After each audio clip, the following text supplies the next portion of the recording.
could be. Hopefully it's what it should be. It's your boy N.O.R.E. What up, it's DJ EFN. And this is Military Crazy War. Yap, y'all, drink champs. Make some noise! This brother right here is a legend.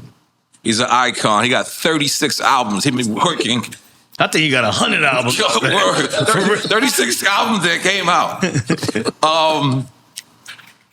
He's a West Coast legend, a legend overall, a hip hop veteran.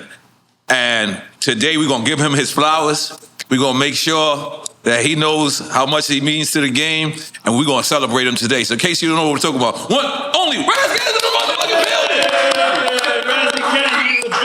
Now, I think that's amazing. You really got 36 albums, bro? I don't know if I got that. Yeah, we counted it. We counted them. Really? Yeah. We counted it. Yeah, I don't know what the fuck I was doing. Since 96, though? Yeah, I just create. So I never kept count. I figured I'd be done.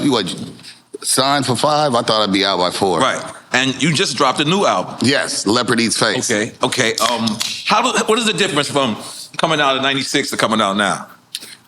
That's a good question. I would say a lot more saturated. Okay. You know, it's just a lot more output. I remember knowing, like, going to the record store and knowing what Def Jam had. Right, yep. You know what I'm saying? What Tommy Boy had. And now it's kind of like everybody's vying for attention. So I kind of look at it like Times Square. It's 1 million billboards. So you got to focus attention. So now you got to make it because you love it. Right. Try your best to promote it and hope, somebody listens. You ever thought you would do it this long? Fuck no. Hell no. Sometimes I'm like, why do you? But you know what it was? Yeah. I thought, like I said, I thought I'd be done by 4. Life keep lifing. So you just end up having shit to talk about. Now, okay, so now, the Golden State Warriors. Yes. They actually did sue you guys? Yeah. For what? It really did. Because at that time, you guys were selling an imprint? Well, we named ourselves, and I guess we got on the radar. Okay. So Exhibit, the Restless album went platinum, and then all of a sudden they cared. Right. Like, you are not the Golden State Warriors. Right. It's like, well, we spelled it differently. It's like, we don't give a fuck. That. Didn't y'all spell it different? They don't care. They don't care? You can't be McDonald's. Yeah, we couldn't be McDonald's. Wow. We were trying. Wow, holy shit. Rest in peace, Saphir. So Rest in peace, Saphir, my brother. Is that album exist somewhere? Nah, we did like 5 records, and I'll be honest, my record, it wasn't Capitol at the time. I think it was Transition and Priority Records. Okay, Priority, yeah. They just got a little greedy, man. They fucked that deal off. So I'm always the one that, because everybody had different deals. Exhibit was at Loud, I was at Priority, Saphir was at Quincy Jones' label. I forgot the name of it. Quest. He was signed to Quest. And when X popped, the bean counter started coming out. That's not a racist thing I'm talking about. But no, they started... The counting of money. The counting of the money, people, the attorneys in the suits, started asking for a whole bunch of shit, and they held up. But we had $1 million deal on the table. And they dragged it out for a year, which was really when I started flipping out, where I was just like maybe this ain't them making mistakes, where it would kind of seem like they were sabotaging. Right. And you had Dre beats and all that on Well, that, right? I mean, think about it. We had his relationships, my relationships, and Saphir. So, theoretically, we would have had E40 and Too Short with all the Bay shit. Right. And then we would have had my relationships, which I got RZA and blah, blah, blah, blah, blah, and Premier. And then, so we were going to kind of do one of those. Like Voltron it up and make this crazy different kind of record. You don't think you could put that record out today? I was about to say that. How all these people are doing these records with artists that aren't around anymore and stuff like that. Well, Saphir's gone. Right, that's what I'm saying. But Mob Deep just released and is an incredible album. Have got that. Have got all them files. He had the reels. He only had what Saphir had. Somebody supposedly had a whole Saphir album that never came out. And we had discussed it, me and X and his brother Sonny, Chop Black. But we couldn't get, because I'm not gonna AI my brother's voice. You know what I'm saying? So if we couldn't get Saphir vocals, we can't do it. I mean, Fair. I would love to. I mean, we could rip Exit. I kind of was suggesting that, why don't we just take whole vocals and hooks and build it? But I guess, maybe we will if the technology gets good enough. Maybe there's a time for it. Yeah. That producer dude that's out there talking to you, whoever you are, get us, because think about it, back then everybody was doing 3 verses. Yeah. So shit, you give us 1 song and we got 3 songs. Right. So yeah, give us 3 records and let us rock. And was that recorded digitally or analog? Back then I think we were a little bit of both. Okay. I think Pro Tools existed when because we're talking about like 2001-ish. Okay. Probably 2002 or so. It was just that transition. We still had the 2-inch reels, but I think we were starting to edit in Pro Tools. The ADATs. Yeah. I think we still, because we was over there with Dre, so he had best of both worlds. What's your favorite album you made?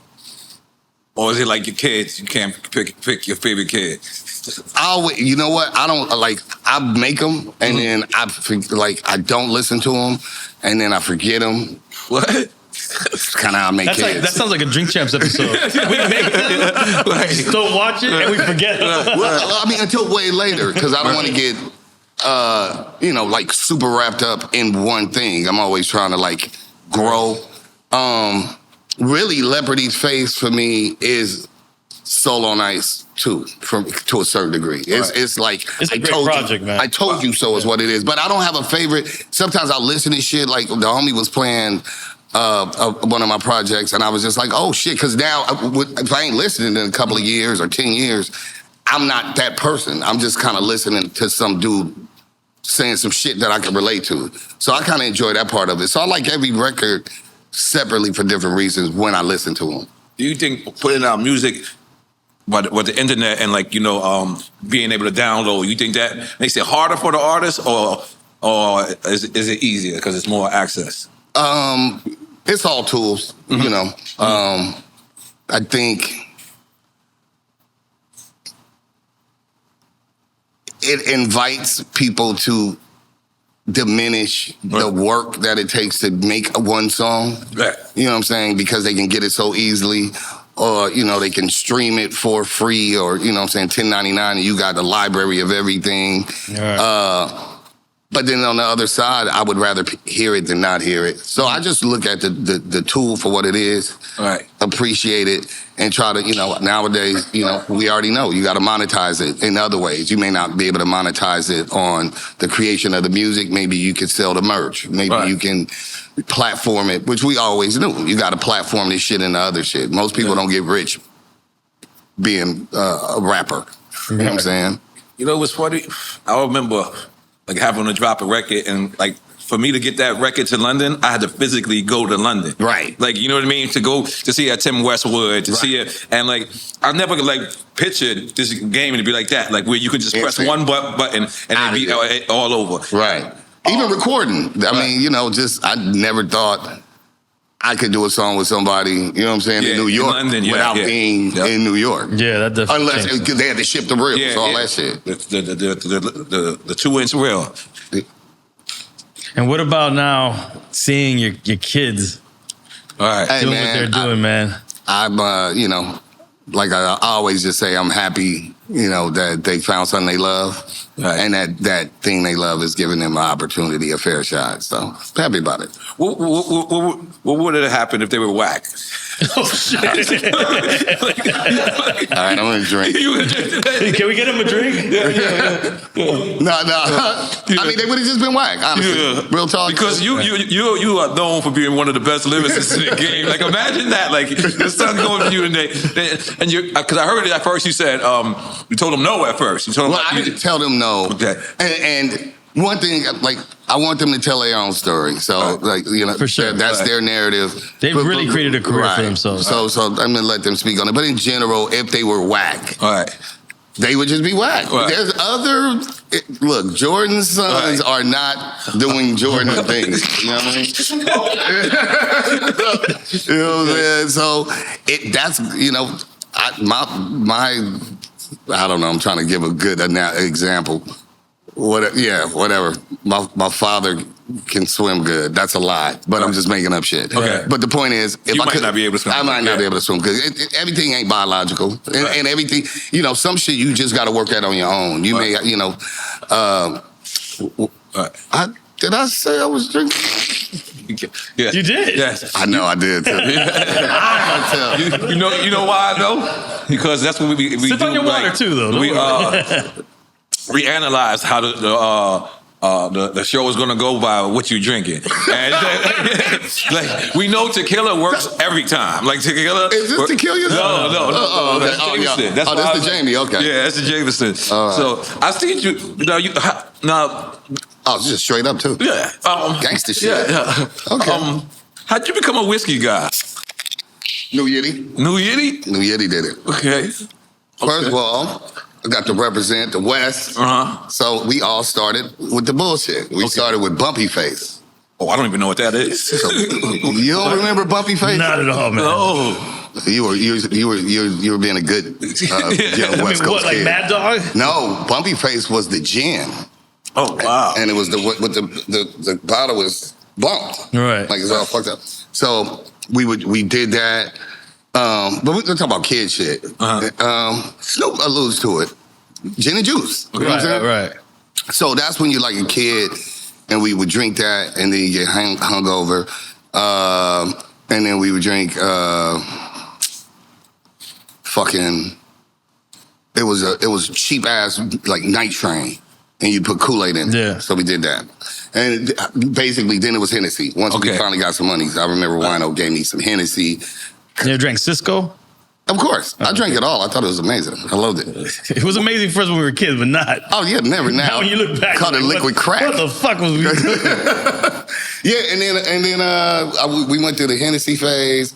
Hennessy, I call it jail juice. So you would I looked up and thought every time I call Hennessy look at me juice. You think everybody is looking at you to start a fight? What would you do while you looking at me? I just knew I ended up in jail. Like every time I ended up in jail, there was some Hennessy involved. So now I was like, can't do that no more. Went through my vodka phase.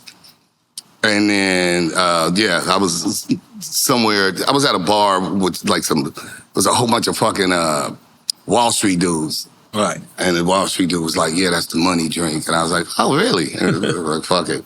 Okay. Yeah, drink Irish, smoke Jamaican. I'm going to go through a couple of these albums and tell me what you think of when you hear it. Okay. Soul on Ice. Truer now than it was then. Really? Absolutely.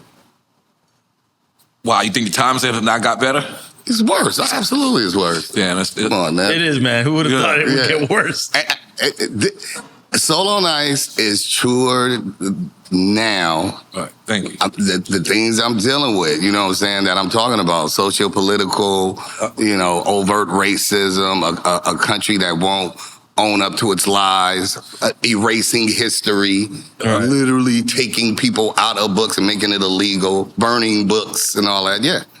I always said that like 90, maybe 91 to like 95 hip hop lyricism was telling us everything that foreshadowed everything that happened today. Well, I think, the thing, I mean, smarter people than I have said, like, what is it? If you don't learn from history, you're doomed to repeat it. Right.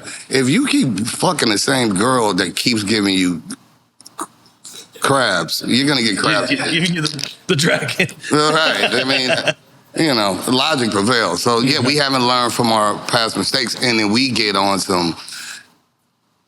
We like to fucking escape. We like escapism music. We like to do escapism shit. So we're doomed to repeat it. And then again, America likes to fucking say that never happened. You know what I'm saying? It never happened. We didn't do anything to you guys. You guys are just tripping. Right. Why are you bringing up bullshit? That's what America likes to do. They're bringing up bullshit. Right. Okay. Blasphemy. Blasphemy. Ooh. Hypocrisy. Only reason why is because the album was actually called. I really love that album. My homeboy Curtis Daniel would say his favorite produced album. So, shouts out to Apollo Brown. But the name of the album was really called, I came up with that title when I was in prison, but that wasn't the title. The title was called How to Kill God. That was the name of the album. Yeah, that was called. Right, real controversial. Not right? marketable at all. Yes, it is.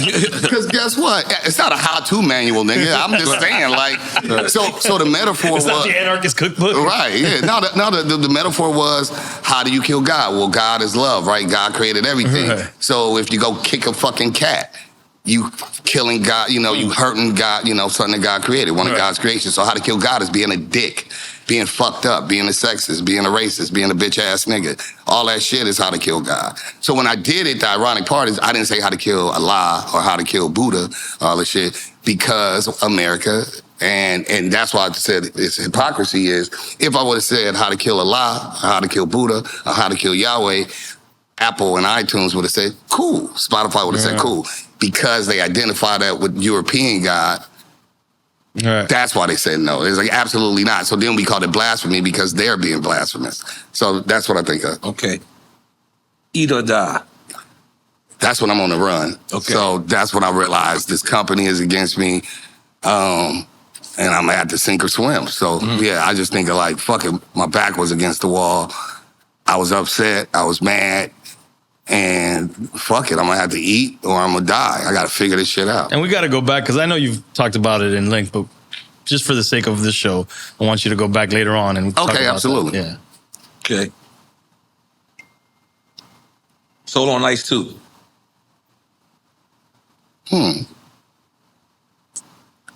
I feel like it was slept on. I mean, well, I always get slept on. I think it was just a great follow-up, and I wasn't trying to make a solo on Ice 2. I'm gonna turn this phone off. I was trying to make something else, which is normally how these records happen.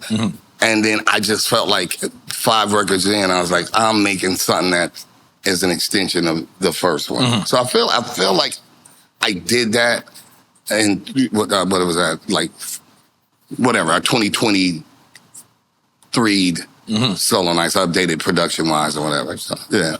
Okay. Adidas. All day, I dream about spitting. My only double album, shouts out to Redmatic.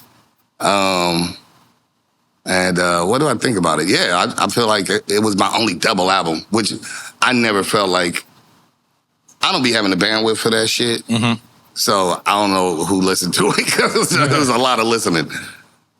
How did Adidas not get at you if the Golden State Warriors got at you? Well, they always say, if somebody contacts you, then you already did your job. Right. So that means I didn't do my job. Adidas is like, fuck this guy. Adidas. Is that before Killer Mike's Adidas? I think so. Yeah, I believe so. Yeah, if they don't hit you, here, I'll give you a prime example.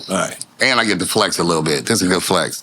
So when I'm working on this album, Ras Assassination, I'm with Dre and I'm playing my intro. The whole intro is kind of basically what we're in. Like, there's this dude that's kind of like a fascist, he's a dictator, and there's no dogs or niggers allowed and all of that. And we're Operation, we gotta get rid of this fascist ruler of America, right? But before that starts, it uses, because you remember the VHS tapes, and it would be like, ding, and now our feature presentation. So I play it for Dre. Now we put all the sonics on, it goes, bling, our feature presentation. My record comes out, crickets. He uses the THX sound. But that shit go diamond. Niggas came a knocking. So the whole point is, I'd rather ask for forgiveness than permission. You just do this shit. If it pop and the nigga come get at, get your money. Yeah, I'm never mad at that. I mean, that can backfire sometimes. Well, no, I've never really watched it backfire. I'll give you another example. Munch would have, but he made the money already. I mean, it in the long run, it did work out. I would say. It works. What's his name did it? Masterpiece Son. De La suffered with the sample stuff. But the record sold already. You can't tell a nigga he can't perform the records. Right. You just say, I want all the publishing. So what? It's just not all. Little Romeo, I'm telling you, Master P did it. I watched it in real time. I watched Master P. There was 3 littles back then. Lil Bow Wow, all these little ass niggas. Lil Bow Wow, Lil Romeo, and Lil Zane. This is before the onset of the youngs and the babies. Niggas was little first, then they became young nigga, then baby, now nigga gonna be zygote, whatever the fuck. So, little, I remember Romeo, Pops, who's Master P, because Tour was on my label, it was on Priority Records. So Lil Zane just came off the 112 record on the boat, you know what I'm saying? Platinum. Lil Bow Wow's with Jermaine Dupri and Romeo. Master P wants to sample the Jackson record. Priority Records, the bean counters, the execs is like, never in life. He like, fuck you. He got his own money. Was he on Priority? Well, yeah, that's he had his deal with it, but they're still the execs. But he's like, I don't give a fuck. Master P says, I want to put my son out, and nigga shoots the video, puts out, manufactures, whatever, puts the record out. Michael Jackson say, fuck you. I'm taking 100% of that record. It don't matter. The record gold. The son has a career.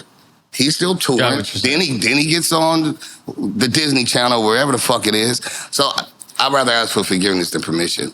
A motherfucker gonna tell you everything that can't go right until you just show him that it went right and here's your bread. Fuck it, I'd rather pay a nigga off and let him get 100% of something than have 100% of nothing. All right. It's real. I still think it's a give and take. Yeah. You haven't given me an example. I'm just saying, think about some people inspired by you know what? Fuck that. I'm gonna take that shit and I'll ask for forgiveness later. I'm just saying for any scenario, it does not. Maybe not just music. Well, yeah, maybe with. I mean, it's certain like. I think like I forgot who it was. It was like one of the video game people where they're gonna shut you down immediately. But and this music shit, fuck it. It's the Wild West. Like that's how it was with the mixtape. That's what sampling is. That's how mixtapes were. I had a lawyer. They were like, "Yo, you can't do this." I said, whatever. And went out and I got the cease and desist. You know what I'm saying? Right. But it's too late. You can't put the toothpaste back in the tube, bro. Right. Get that shit out there. Fuck it. If it's fire, it's fire. And then lie and say, you know what? I didn't do it. Yeah. I'll just blame Boris. Boris. That part. Yeah. Is it true you and David Banner used to be roommates? Yes. How the hell does this household work? Y'all two rapping motherfuckers. Y'all must have been rapping. Yeah, that's what I'm saying. Like, how does that household work? Man, I love Banner, bro.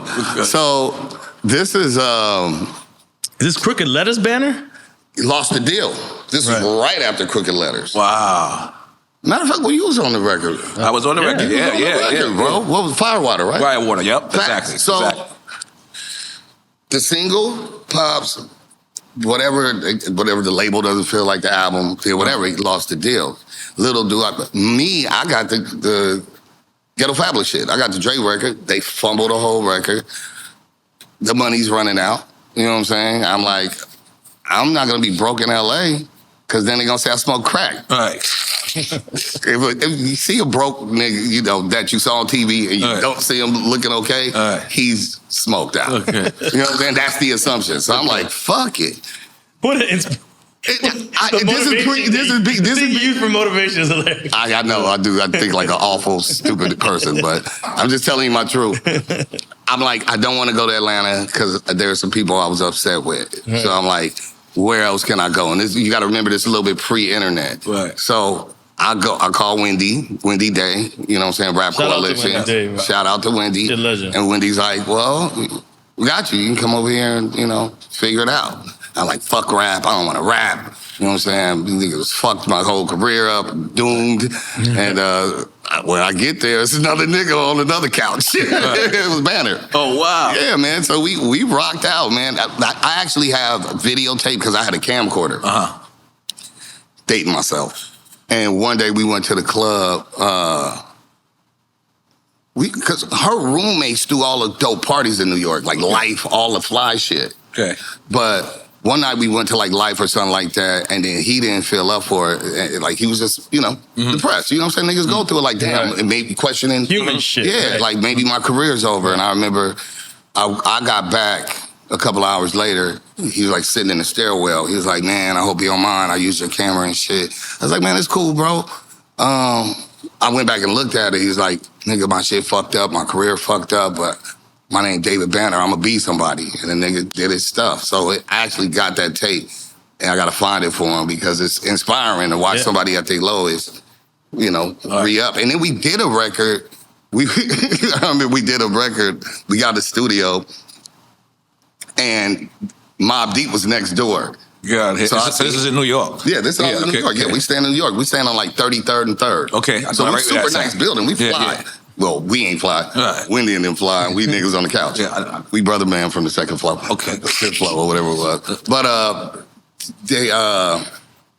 they were next door working on, I think it was murder music. Anyway, I'm forgetting what year. But we're doing this record, because I remember P and Hab was like, what up, Raz? They didn't know David. I introduced David. They was like, niggas be nosy. Walk in, looking, you know what I'm saying? I'm like, oh, that shit crazy. And they walk in and listen to ours. We had sampled Entertain Us, here we go now. Nirvana. And I remember them niggas just looking like, what the fuck is this shit? But then Banner ended up using it on the mixtape that popped him out, you know what I'm saying? That did well for him. I think the song was called Spaz Out. But we was working, man. We worked, and it was crazy, man. Shout out to Banner. That's a sitcom. He sent me a new record. That was a sitcom. That's a sitcom. And I was out there acting up. I ain't gonna lie. Well, you would see me out. Yeah, that's right.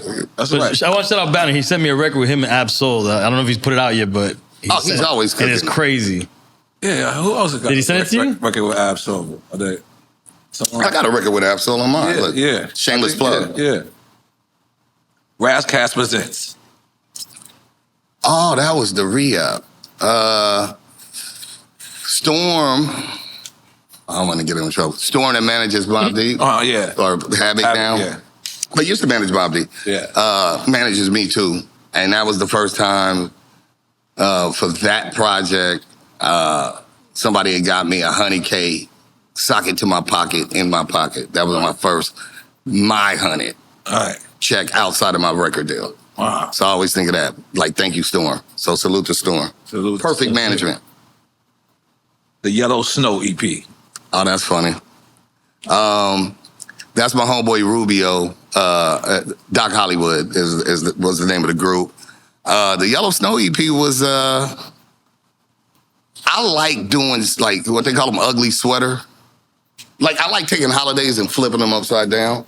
So the Yellow Snow EP was me taking Christmas songs and, like, shitting on Christmas. Oh, it's not about P? Well, Yellow Snow is P. Okay, the saying is, the saying is, don't eat the yellow snow. Yeah. If you eat the yellow snow, it's the P. Yeah. Oh, God. That's it's like, don't eat the snow in Harlem. Like, if this gets down there, it's going to be some cracks in there. So, which brings me to Christmas. Was that the same play on the holiday? Yeah, Christmas? Yeah. That's just the extension. I took the Yellow Snow EP and just every couple of years I add a new song and I give it out around Christmas. So I just, Christmas, MESS. Right. It's the ugly sweater thing. It's just me taking Christmas and I did like a dreidel song, you know what I'm saying? I just do, who haven't I attacked yet? I have to do, what's the black one? Kwanzaa? Kwanzaa. I have got to do a Kwanzaa. You can't do that. I can't. No. Leave Kwanzaa out of this. Look, I got to be equal opportunity. If I'm messing with Christmas and I'm messing with Hanukkah, I got to mess with everybody. Okay, I feel you. You got to do Los Reyes Magos. That's the. All right. That's the special. What's your favorite era of hip hop? 90, musically or just living? Either way. I would say music. That ain't fair. It's always fire shit. But, you know, before I got a deal was super fun because I got to watch other people. I was a fly on the wall, being around like Wino and Coolio and meeting, you know, Premier and, you know, Gangstar and MOP and just, you know what I'm saying, Bumpy, just whatever. Just being that guy. And then coincidentally meeting my peers. You know what I'm saying? You know, the Warlocks going on to be the Locks and so and so, just meeting all these other dope people. That part of it was fun. I definitely have enjoyed, even today, you know what I'm saying? Like, I'm in a very small group of people, of what I think are like elite MCs, producers, you know what I'm saying, artists, and a lot of us have encountered and kicked it and done shit and traveled the world together. So for me, that part, it's always fun. There's been a lot of peaks and valleys, damn, probably way more valleys than anything, but this shit is fun, man, for me. You still have fun doing it? I have a fucking blast. All I want is the same bag as the fun. The fun got turned into the bag. Right. If I get the bag, I'm really out of here, nigga. I will make a nigga. Me and Blue used to say that. My little stupid cousin. Blue Da Vinci. Yeah, Da Vinci. But yeah, you know what I'm saying? I make fucking, I make wood look like gold, nigga. Let me go. let me get about 3.5 million, nigga. You will see a nigga take over the planet. Right. Speaking of Blue Da Vinci, how were you? Like, what was your interaction with that BMF movement? Shit, I was there from the onset. Yeah, I was there. First of all, I'm gonna be as frank as I can. We met. Blue was my second mic. I never called him hype man. So Blue was my second mic. And Blue grew up in the same neighborhood as Wino and whatever. So, who was Coolio's producer and the DJ. Rest in peace, Coolio. Yeah, rest in peace, Coolio. So, Blue's with me. We got another cousin, S-Class. He's from Inglewood. So, Blue's from Carson, 190. That's where you from, Carson, right? Yeah. Mm-hmm. And DJ Pooh loved Blue. So Pooh, because Blue's funny, the nigga got jokes. Y'all remember Gabi and Nelson? Yeah, absolutely. So Loud. Yeah, Loud. Yeah. So I worked through them with marketing stuff. So Gabi, the only other nigga that could, the only nigga I ever seen in real life shut up Blue. Gabi talked Blue into a circle, like bagging on niggas. So anyway, Pooh loved Blue because he was funny. He could shoot jokes. He's a street dude, but he's a comedian. He's funny. And so Pooh loved him and started putting him in movies. 3 Strikes, this, that, and the third. So really, Meech and them went to Pooh. And that's how we met Meech and them. We met Meech and them because Pooh was like, okay, we'll have Blue be the artist. And then... Was he the first artist under... So that was the plan. The plan changed. Right. The original plan was Pooh, quarterbacks, and then Blue and me come in. That got switched, and Meech eventually would. I remember the nigga asked me how much to get you out your deal, and he was dead serious. He was like, "Yo, if we give Priority $1 million, well, you know what I'm saying? Will they let you go?" And I was like, "Bro, I don't even know if I want to be in debt to a nigga for $1 million." I remember I was like, "I'm opting out." You know what I'm saying? Because then it was gonna be me running it and Blue the artist. And what really happened is, Blue took all the mantles. Right. I opted out. I can't speak on what happened with Pooh and Meech because I don't know exactly. It's just 1 minute that was the play, then the play switched. I opted out of the play. The hood came into it, which is great. Meech and it was rich already. BMF was BMF. Right. But the music was not a factor. And, you know, like I said, I'll say as much as I can without, you know, whatever. For sure. Yeah, but I would say this. I sent them to Atlanta. It wasn't none of their fucking idea. We got patchworks. Okay. So if you come to LA, why would you go to Atlanta? So it was my idea to, like, take it to Atlanta. Because LA... niggas is gonna be trying to figure out where y'all getting this money from, who is y'all niggas, and then niggas gonna start running in, trying to shoot up shit. First, they're gonna start as a homie, which is the extortion bit that happens to most rap niggas that go out talking tough shit in LA. You gonna get extorted. And the next one, they really just gonna come on your helmet, and the third wave is they send a bitch at you. She gonna give you some pussy, and then she gonna unlock the door one day. And that's happening to niggas too in LA. So what you don't wanna do is be out there looking like, that's anywhere though. Right. Don't come out looking like steak. Right. You know what I'm saying? And a whole bunch of starving parvo wolves and shit. Right. And you like, oh, look at my fucking bloody steak train. Yeah. Okay, nigga gonna come get you. Yeah. So my suggestion was take that shit. My quote was take it to the Woadies. I was like, go out with the Woadies, take that shit to Atlanta. Because these niggas is already asking questions. There was a whole bunch of other shit happening that like I said, I don't want to speak on. And so they went to Atlanta, and then fast forward 2 years later, I'm getting the report card. And it was not good. I was in the pen already. Like, Jeezy did this, so-and-so, they beat up. I'm like, bro, you cannot be... Can't throw after parties after...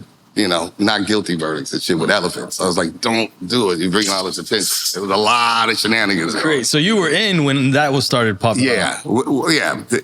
Go there. I see them. And then I go to New York. And then I have to go to Vegas. I get locked up in Vegas. And fast forward by 2003-ish, 4, I'm getting the report card of the shenanigans. And I'm like, don't do the shenanigans. First of all, you can't put a billboard when you're leaving the airport, when you go into the airport and leaving it, in front of Jermaine Dupri. It says, the world is BMF's. I'm like, you ain't put on no music. What the fuck is the music, nigga? I was like, sell a hot dog or something, nigga. Do something. Y'all niggas cannot explain, whatever. But they went for it. Ultimately, at the end of the day, I always want Meech, and like I said, my other cousin, and a gang of my homies were in our BMF, you know what I'm saying? Right. And, the worst part is that there's a lot of money. Nigga set black people back by 25 years. Nigga, that was a lot of fucking money. And not having those relationships, those people not having a relationship. And I'm not mad at Fifth, but you know what I'm saying? Like, that wasn't supposed to be a documentary. That's supposed to just be, other people keep it together and get the bag. And we couldn't keep it together, or they couldn't keep it together. But that was a poor execution of a fucking amazing opportunity. I could have paid a lot of people. So I look at it like, damn, Fifth got a documentary and a TV show out of it, but that shit was supposed to be incredible. How did you avoid gangbanging, being from where you're from? I don't think you avoid it. Right. Anybody that tells you have to step into a gang is a fucking liar. Right. You know what I mean? Like, we all grow up somewhere. So I always liken it to like the Kendrick skit, because I think it's so visceral. I relived that shit, like on the Good Kid, Mad City shit, where he's just like, where your mama from? Where your grandmama from? Like, that's LA. Like, you're gonna get pressed if somebody, especially if you stick out like a sore thumb. Right. Somebody's gonna be like, well, why are you over here? You know what I mean?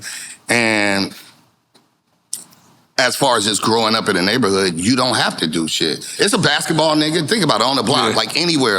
Brooklyn, fucking Florida, Miami,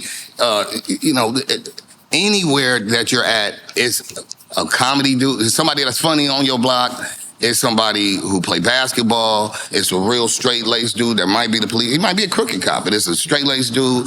It's the one all the girls like. Right, you know what I'm saying? It's like the pretty boy nigga that all the girls like. It's usually a gay nigga too. It's just all these different people. So that's a regular street in LA. What they did was they created this narrative that in LA you had to do it, and that's what we thought. Yeah, we thought that it sells good. It sells and it's great, and Boys in the Hood, but that's actors, and some of them niggas ain't even from LA. A lot of them is from New York, and so that's this narrative that. You're forced.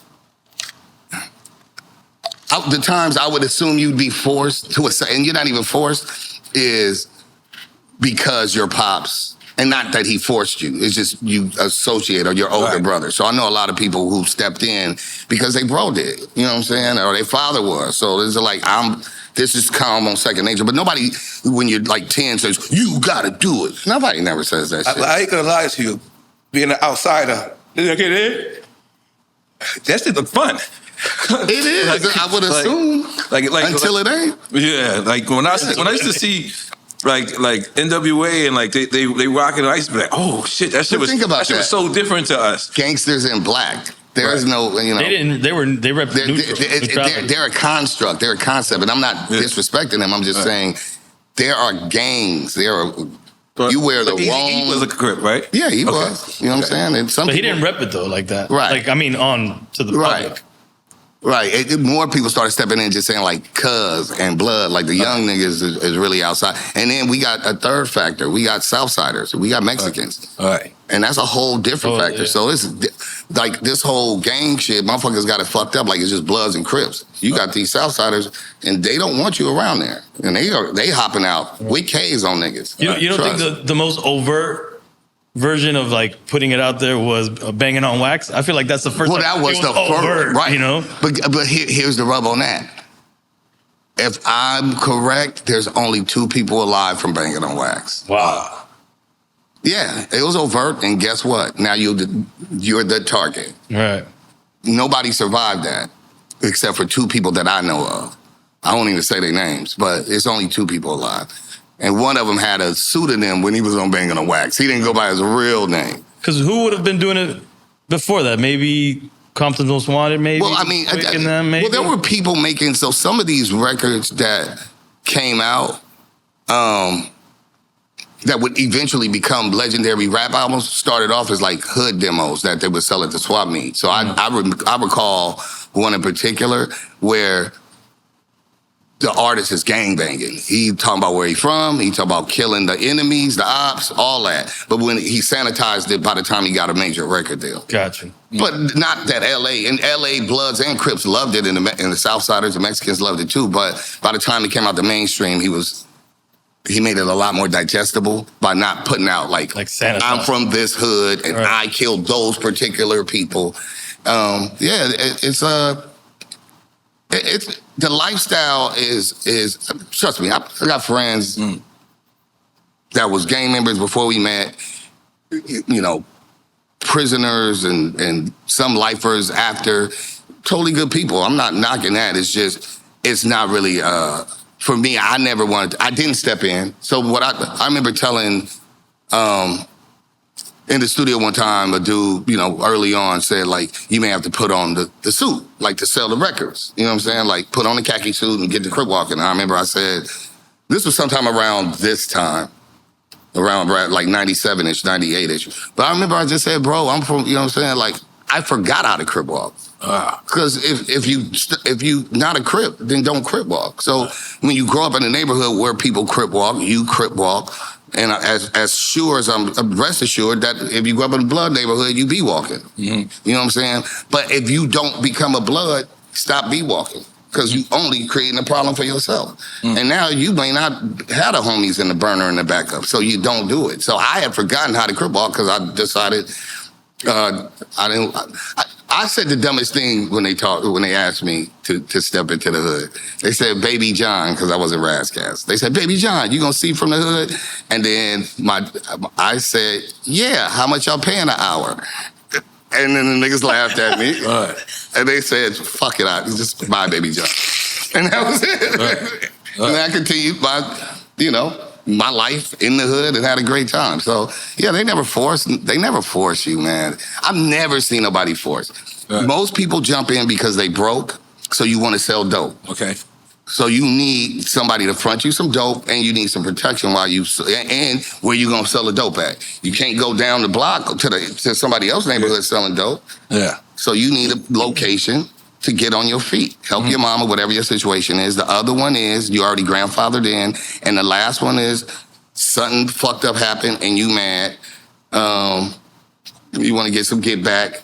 And there's a fourth. It is cool to a certain degree. The girls like gangsters. Right. You know what I'm saying? So the girls like the nigga, the low rider, and you know what I'm saying? And the homies love, you know what I'm saying? He got his tats and all that. So some of it is niggas do anything for some vagina. All right. Yeah. I didn't understand LA politics at first when I first went. Right. I would go to any hood, like wherever they said they was at, like to sign autographs and do retail. You know, we used to have to do that.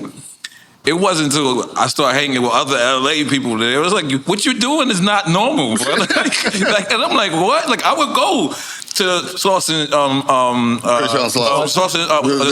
swap meet. Yeah, I would go there and people would be like, what is wrong with you? Like, and I didn't know that.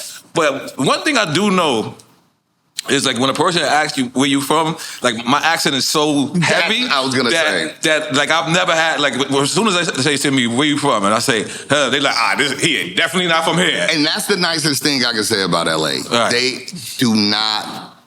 They hunt each other.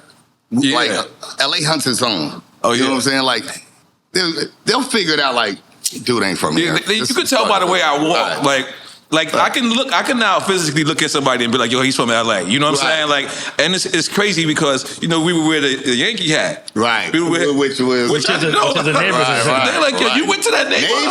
Neighbors. You hear Corrupt say that. Like, neighbors. So the Yankee hat is neighbors. There's like damn near for every fucking hat. Yeah, they told me. That's wild, man. So that can just get you in trouble. Right. See, my friend Tito.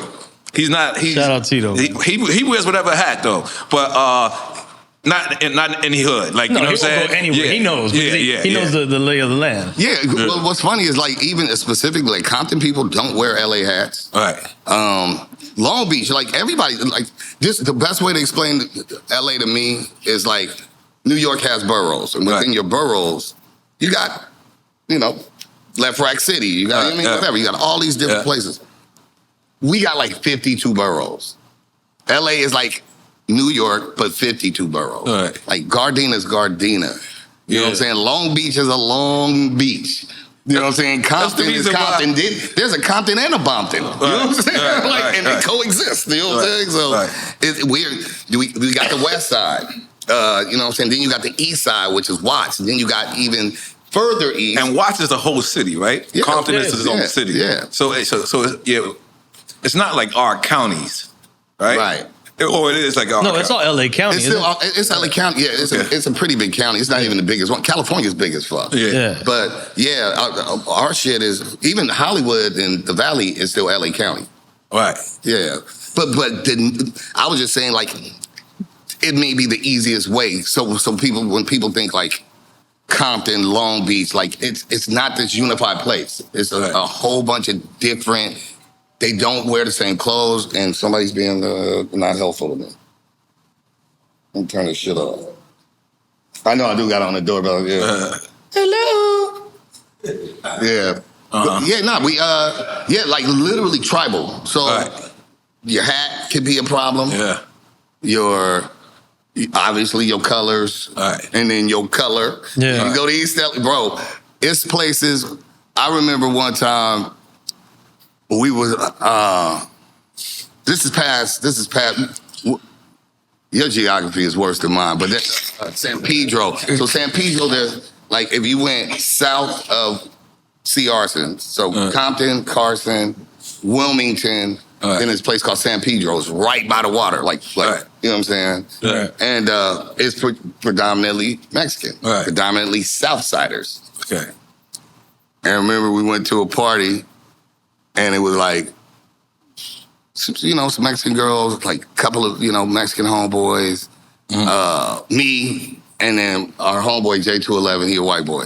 And I remember one of the Mexican homies was like, we should go. And he's like, why? He was like, because they were discussing who to kill, you or the widow. Jesus. Whoa.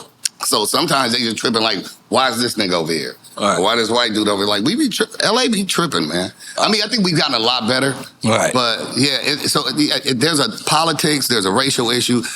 Think about it. New York is built up. So y'all got the same amount of people, but you guys are built up. So you're almost forced to deal with people. You know what I'm saying? Yeah. We got enough space to be an asshole. Yeah, but that's why New Yorkers are asshole too, because we like the same thing that's good about they got the compression can syndrome. You know, like yo, but in the '90s, right? I was dating this girl, in LA. And I love this story. And you know the story. You know the story. I don't know this story. And so I was like, you know, she would always come meet me. So I was like, you know, one time, like, let me go to your neighborhood. Right. She was like, no. And I was like, what? I didn't understand the politics. To me, Puerto Ricans and Mexicans are the same. And she put her thing down. Did the whistle? No. She pulled her lips. Showed like basically I belong to the hood. I was like, oh my God. Like forced me to say, no, you can't come to my neighborhood. I was like, yo, I want to come around. And I remember that shit hit me. And I was like, damn, I've been kissing this bitch. She from the street. She was from the street. Basically. I was like, that's when I started to know, LA, you know, because at first, we thinking everywhere is just like the hookers. It's the same people everywhere, but when you start to know that politics is real. But I gotta admire you for that, because it's like so easy to go that route. Like, you know what I'm saying? Like the fact that you stay like, cause you ain't never want to at one point, like say, man, I asked. You asked? I asked Battle Cat. It was like 2000, son. I was like, bro. Cause you signed to Battle Cat, right? No, he discovered us. Okay. So me and my homeboy Bird. But, you know, the West was popping. I was like, and my label was looking at me like, what's wrong with you? I'm like, nothing, nigga. I'm good at what I do. But I remember I asked Cat, I was like, so what would you do if I came back tomorrow with a little khaki suit, little chucks, get to with the homies on down the street? He's like, sound like you practiced that one. No, I did not. That's just a prototype of like the West Coast. Me and the homies all the time, homie. You know what I'm saying? That's the stereotype. But yeah, he was like, I'd be, you know, he was like, I would scratch my head because that's just not who you been. And I'm a Watts baby, you know what I'm saying? I grew up in 9-7 East Coast Watts, Grape Street, you know what I'm saying? Me and Spider, the one that was signed to G Unit, I know his older brother, Martell. Like, I am who I am. I just never wanted to be something I wasn't. So, for me, some people lead into that and lean into it a little bit more than they really should. And that's cool. It's got a lot of people a lot of money. If I did it, I don't even think I look right with it. Like, I did it in a video, but the video didn't really come out. I did a song with Rick Rock. Called Back It Up, and I'm actually in a khaki suit, but I reverse take all that bullshit off, and then I just wear myself. But you know what I mean. What if you had, like you said, you had a choice, but if you had no choice, which gang would you closer to? The Bloods or the Crips? What kind of question? I would have a choice. I grew up in a Crip neighborhood. Okay, yeah. Of course, I would have stepped in as a Crip. Period. Okay. Let's get off the stereotypical side of the West Coast, but the scene that kind of helped birth you in that really deep hip hop scene in LA, like the scene that you come from, at least, right? Because I'm sure there's the scene even before that Ice-T and all these guys were a part of. But and they're legendary. What was that one club that everybody was coming out of that was like, what was that? You talking about Freestyle Fellowship and all of them, The Good Life? Yeah. Talking about The Good Life? Was that it? Yeah, The Good Life. Or the one that even all the Liquid Crew and all these guys were? Unity. That's the one. So Unity was the club. You probably would know about it. I don't remember the name of the club. You performed in LA back then. You performed at Unity. So Unity was a club, rest in peace, Bigger B threw, and Bigger B worked at Loud. Okay. So him and Orlando, I'd be remiss because Bigger B, rest in peace, Orlando's still alive. So they threw a club in LA called Unity. In downtown? Mm-hmm. Yeah. But it moved a few times, but it was always Unity. So Unity was... First of all, wasn't nobody really getting no daytime radio, so it was kind of like the Wake Up Show was your one shot. At this point, it was only the Wake Up Show. It was Sway and Tech. Before that, it was Mike Nardone and King M's, and then they closed their show. Julio G wasn't on. Oh, I'm sorry. Gotta give Julio G his props. Yeah. Julio G was setting it off. He's actually even before. Yeah, that's he's like with K-Day and the Mix Masters. Julio G. And then they kind of folded all that stuff. And then the next, I would say the next era of rap radio became, thank you for giving me that too. Salute Julio G. But then it became Unity. That was like the only outlet to perform. Okay. So yeah, that's where everybody, like that's the first time I ever got a show. Right. I opened up, I had a demo, I had a white label record called Remain Anonymous, Won't Catch Me Running. It got some support on college radio and all that. And then I got booked and nigga gave me some money and I was like, I'm all in. Because I was just fanning. I was a fan, and I didn't know people really did get. I didn't think I was gonna get some money for rapping. And I did the show, but yeah, that was like the Biggie. The first shows Biggie did. The first shows like Wu-Tang because he had Loud. So Mob Deep. But everybody that was like coming to LA, if you wasn't like Cool J, Salt and Pepper, or some shit like that, and you first new artists. You was doing Unity. Wow. Because I like to bring that up because we talk about all the gangbanging side, but just like I say about Miami, like we had a thriving hip hop scene with B-boys, B-girls. I made it, like Miami Life. Turntablists. Well, we got to talk about that too. But LA has the illest turntablists, the illest B-boys and B-girls. The graffiti scene is crazy, so it had all those elements that was a big part of the LA scene. Yeah, absolutely. We did. We definitely had a great scene, and a lot of the people still have, Yeah. Well, we still do. I wanted to also add on to that is that hip hop for us, we saw the beat streets and the crushed grooves, and we started doing it literally. Mm-hmm. So a lot of my friends and how I even met most of my friends was because they had bopper clubs. Mm-hmm. So the teeny boppers, like, you know what I'm saying? Like, you couldn't be 21. You had to be younger than 21. And they had one in Long Beach, whatever. So while we started, like breakdancing, like they called it housing in LA. So we was dancing and breaking. I was trying to rap, but like Far Side and the Licks and all these people, like that's where we were meeting at these bopper clubs. You know what I'm saying? And that's how we met so-and-so from 18th Street and so-and-so from East LA, you know what I'm saying? Because he might tag and he might also DJ, and that's how we was getting in each other's hood. So if it wasn't for the culture, LA would probably be the wild fucking West, because that's how we got to know each other. And honestly, if you tell the truth, if you go to a lot of hip-hop clubs, fuck it, I'll tell the truth, shame the devil, it be majoritively Mexican. They really support hip-hop shit, you know what I'm saying? Niggas be on some fucking 45-year-old nigga trying to, act like he Blueface. Right. Like, nigga, grow the fuck up, nigga. Take them tight-ass pants off, nigga, and that tight-ass shirt. Nigga. Yeah. But now the culture is really like, it's been... hip-hop, rap music was so influential in LA, it helped us get to know each other because we're spread out. And it stopped people from shooting the shit out of each other for a long time, for real. Like, because motherfuckers was like, oh, they be breakdancing in New York. Maybe we shouldn't shoot. For real, that shit was, that's how crazy, and then we influenced y'all in a negative way and niggas start gangbanging. Oh, the world. Yeah, the whole fucking world. We get good weed. Thank God for that. Great weed. We got y'all great weed. Great weed. You still on the albums? Yeah. Endangered Lyricist. Endangered Lyricist. Oh. Endangered Lyricist was just more of a, I just call them projects. I was just making some shit, because Bandcamp. So I was just like kind of coming up with something. It was like a series. It would be like an original record and then kind of me picking, like mixtape shit. Right. Because I think I had a volume 1, 2, and 3. Okay. And I was doing this campaign called Save the Ras Kass, and I thought that was funny. Do you think you get the respect in hip-hop you deserve? I think I've been blessed. I'm super respected by my peers. I want to be respected at the fucking bank. All right. Because your peers definitely respect. Yeah, my peers respect me. I don't think the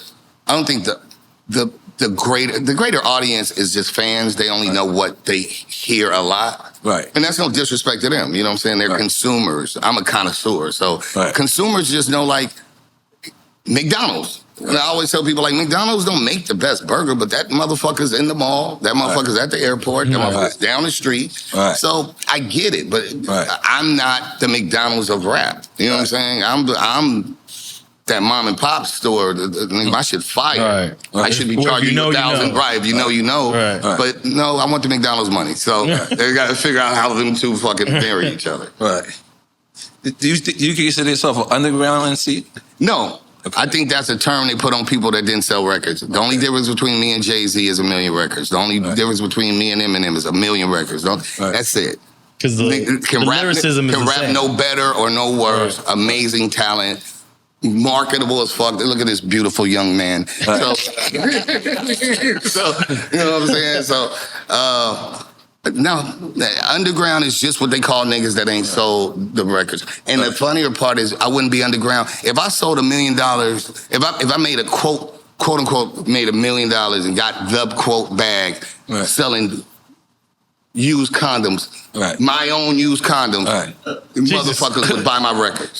She'd be like, oh my God, he's so hot. You know what I'm saying? You know what I'm saying? And people are fucking reactive and monkeys. So all that underground shit is just what niggas try to, it's like this fucked up jacket they try to put on niggas because they didn't sell records. Meanwhile, them same niggas, when they didn't sell no records, you know what I mean? They just like, when niggas get on and then be like, oh, he's underground, I'm the guy. Get the fuck out of here. That's the same shit I hate with rap niggas, that as soon as they get on, they start trying to compare themselves with whoever's popular. Right. And like, well, you know what I'm saying, so who the best? Me, you know, so like me, Kendrick, you know, me and Kendrick, you weird ass niggas. Right. Fuck out of here. Right. Niggas always do that goofy shit. You mean Cole, you know. I was about to say J. Cole. That's crazy. Man, niggas is cornball for that shit. So, no, I'm just, the only difference between me is me and anybody is a million soul. Right. Because all eyes on me, then all eyes on me. I can carry the same weight and I get the same opportunities. My whole shit is like, fuck underground and all that shit. Skill set. This shit ain't called what bitch you dating. This shit ain't called what other businesses you got. This shit called rap. Rap is the only thing where niggas tell you too good at it. All right. I've never heard a nigga say, Jordan dunked too much. Right. LeBron was dunking all the time. Right. The fuck is wrong with these niggas? So literally, he drove the car too fast in the F1. That nigga was, the fuck? It's the corniest shit ever. Like, niggas need to stop. I'm talking to you, all you niggas out there. You're talking to him. Stop that corny ass shit. That shit corny, bro. How you over rap? And nigga, that just means I'm better than you. That's all I mean. I was just about to say that's what it is. I think that, like, do you think you're smarter than the audience? Because when you listen, I mean, my body language already gave that away. But shouldn't the artist be better than the audience is listening to an extent? They told me never to think. Don't talk down to my audience. So you don't have to I talk never down. have. You can inspire. You don't have to talk my down. assumption was that these people selling you fuck shit, and I'm trying to sell you some real shit. And I've always tried to tell my audience that, hey, I'm talking to you on some real shit. And then my audience said, you know what? I like this fuck shit. All right. That ain't my fault. But yeah, of course, that can make you disillusioned with the business. Again, these people are consumers. They're not connoisseurs. You know what I'm saying? So they ain't no McDonald's. I can't get mad because a kid is like, I want a Happy Meal. They want what the fuck they want. They've been trained that way. Could you imagine people who like rock saying Springsteen, where the drummer and the guitarist are all novice, just like the audience? That would be the craziest music, bro. It'd be awful. That's why we listen to awful rap. Come on, man. A lot of these people sound like they went in with no metronome and just said some shit, and then the nigga just played a beat and whatever. The nigga just like spent the wheel and picked the tempo. Yeah, it's just trash. And everybody's playing political fucking reindeer games trying to act like it's cool because somebody put some money behind it. Dumb is... We are living in... You remember that movie? What's that fuck... Idiocracy? Yeah, Exactly. Idiocracy. It's got electrolytes. Yeah. We're in Idiocracy, bro. No, we definitely are in Idiocracy. I can't believe you know about that movie. That's one of my favorite movies, You know what's crazy? They didn't put it out because they thought it was too dumb that people wouldn't get it, and then they were right. But you know Idiocracy they didn't put it out. Keep that thought, but we need to do screenings of that movie today. Right. Oh, God, bro, for real. And think about the president and everything, bro. Your phone is called a smartphone, but your phone is actually making you scared, making you dumb. Like, I remember, having to make a call. I used to have to remember the number. Facts. You know what I mean? Like right now, I don't know nobody's number. We knew addresses, we knew numbers. I know names. That's really bad. I do remember that. It made us less use the shit less. I guess if you... I don't even think I know my own number. I don't. Motherfuckers can't even talk about themselves. Be like, you know what, just Google me. Right.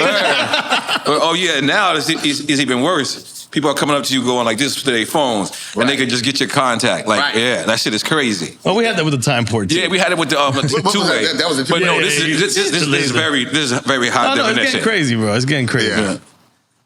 But we got a... I'm sorry, I'm just nosy. Who's crazy? You got a beer, sir? Yeah, we had a beer. This beer is so old. Oh, so it's just a prop. So it's a prop at this point. Okay. That shit reverted back to oats and shit. You went to Lincoln's. You did a show out there one time, I think, with Da Vinci, rest in peace. Rest in peace, Which Da Vinci. I want to talk about him at some point. Yeah. All right. You want to do quick time of slime? Yeah, man. Wait, before that, I can see the flowers. Yeah, man. You know, so everyone to give you your flowers, face to face, man of mine. Let you know how much you mean to this game, man. Thank you, N.O.R.E. Definitely, man. Nah, man. Snoop said it's long deserved. Yeah. Yeah. Hell yeah, my G. Hell yeah. Wow. I'm geeked. Yeah. Shit, bro. This is crazy. Let's go. Yeah, man. It's amazing. All right. Yeah. All right. Now, what I really want to do is get EFN so drunk he's on tilt. Oh, So that's my. Right. So you know Who's with me here? Yeah, let's go. They don't want to see me drunk. Can we get him slither? Let's go. He might start crib walking. Come on. Yeah. Relax. So this is our drinking game. Do you know the rules or no? Yeah, I do. You kind of do? Don't wait. Don't. If I want to ignore one, don't I get a pass on one or something? No, you don't get no passes. No passes. The pass is yourself. We're gonna give you two choices. Okay. You pick one. We do not drink. Right. Okay. But if you say both or neither, then we drink it. Everybody drinks. So you're not just getting me drunk. You get yourself drunk. Yeah. Okay. All right. And then we want stories out of this. It's not really absolutely. Okay. Tupac or Eazy-E? Rest in peace to both. Okay. Wait. Okay. We'll put this one. Okay. On what? What's the criteria? It's your criteria. It's the Whatever. criterion. It could be anything. It could be someone that was your neighbor. Okay, I'm going with Tupac then. Okay. And you met Tupac? Yeah. Get out of here. You met Easy? Once on the freeway. You gotta tell us both. Yeah. Just acting like this is normal. Okay, please. No, we was young Long boys. time We was ago. on the 110 going south. This is the Easy story? This is the Easy story. Obviously, we're fans. Easy. He was in the ones that looked like the Batmobile, the BMW, and we was in some kind of bucket, these little niggas, and we pulled up on him because he went past. Whatever, we sped up, tried to get next to him. Whatever, I probably was in the back seat, whatever. We like, Easy! Right. And then he hit us up like on some, you know what I'm saying? Like, he probably hit us up on some gang shit. He smiled at him. And that was it. And then Pac, I was acquainted because Money B, so I knew the whole digital family. Underground, right. So I was always, I was acquainted with Pac before because of Thug Life. So Rated R and all of them was the homies. But you said not before Digital Underground. Not before Digital Underground, but before I met Shock G and Money B. Got you. Thug Life. So we was out here. Don't you remember the time when, I think when... Not the Pimp My Ride thing. Or was that Atlanta? No, way older. Way before that. There was a time out here, I felt like it was out here. Maybe it was Atlanta, I think. But anyway, he was with, when he was in Thug Life, I met Pac, and then I would meet Pac again a few other times, period. And one time he was in Carson at this, we had one little shitty club, and I pulled up. I was like Ras Kass already. I had like the record deal and a good car and shit. And it was a Bentley parked. And I was going into this little club that was, by, there ain't no clubs in Carson.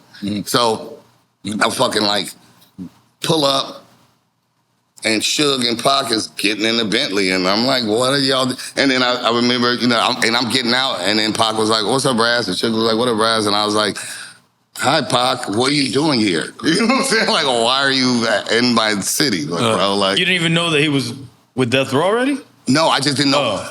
Carson ain't known for having fucking popping clubs, bro. Right. It's not like Vegas. It's like, it's nice, it's a middle class, it's whatever, but we don't have no popping clubs. People go to Hollywood or downtown or something. So a couple of times I talked to Pac. By no means was he like my bestie or nothing like that. Right. But no, he was always cool with me. He always showed me a lot of love. Shoot too. Always showed me love. Okay. Nas or LL? What kind of questions? These guys make it up over there. Look, yeah. That's your boy. How's your boy? Has it? You did this? What's wrong with you, nigga? I can't answer that. Okay. So we drinking. Take your shot. Salud. Dale que tú puedes. You got a shot there, buddy, or no? Yeah. I'm gonna stick with the wine. Sip it. Yeah, I heard he got... All right. Dre or Battle Cat? This dude. Battle Cat. Oh, I thought you were gonna drink. I got to go with Battle Cat because he discovered me and he didn't have to listen to our shitty cassette. So that's the reason why we had a little demo tape and he actually took the time to listen. So I'm always grateful he changed the trajectory of my life. Oh, there was another son I didn't answer though. It was the Eazy-E and the Tupac. I did answer it. Okay. Oh yeah. We find out you're already drunk. No, I'm good. Coogee Rap or KRS-One? I know this is hard for you. Come on, dude. He needs a re-up on his shot. Hey, you can use this one also to give him two. KRS-One or Coogee Rap? Is that what you're asking? Yeah. I'm biased. KRS-One's my favorite rapper. And I'm going on his tour. He just told me I was going on the Euro tour, the My Philosophy European tour. Oh, yeah. Start next month. So I'm Let's make some noise for that. Hell yeah. Thank you. The Alcoholics or Cypress Hill? Why are you coming up with these? You're like, It's different, man. You're like this part of your finger or this part of your finger. I don't know. I love them. Everybody you mentioned, I love and respect. Cypress Hill or the Licks? I'm gonna give it to Cypress Hill. I'm gonna tell you why. Okay. Be real in what they were going through in that era. For what? For being Latino? Hell no. Oh.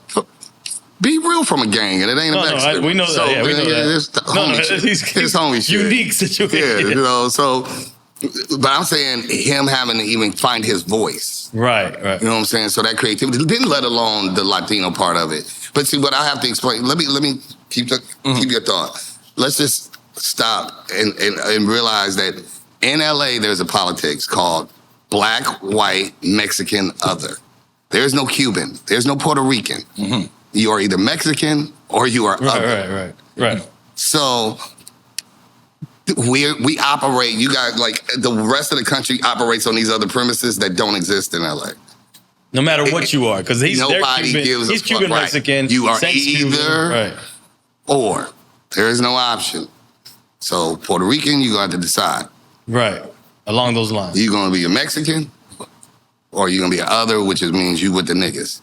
Mm-hmm. So having people like B and them having to step up and to try to be honest with themselves, like, hey, I'm a Latino, and you know what I'm saying, and I speak Spanish or whatever. That's dope in how they were able to survive it, and hopefully that gave some inspiration and it brings all of us together. Yeah. You know what I'm saying? But nobody ever wants to tell the truth, and that's why there's so many misconceptions. But go to jail and you will find out. I've had to watch. Right.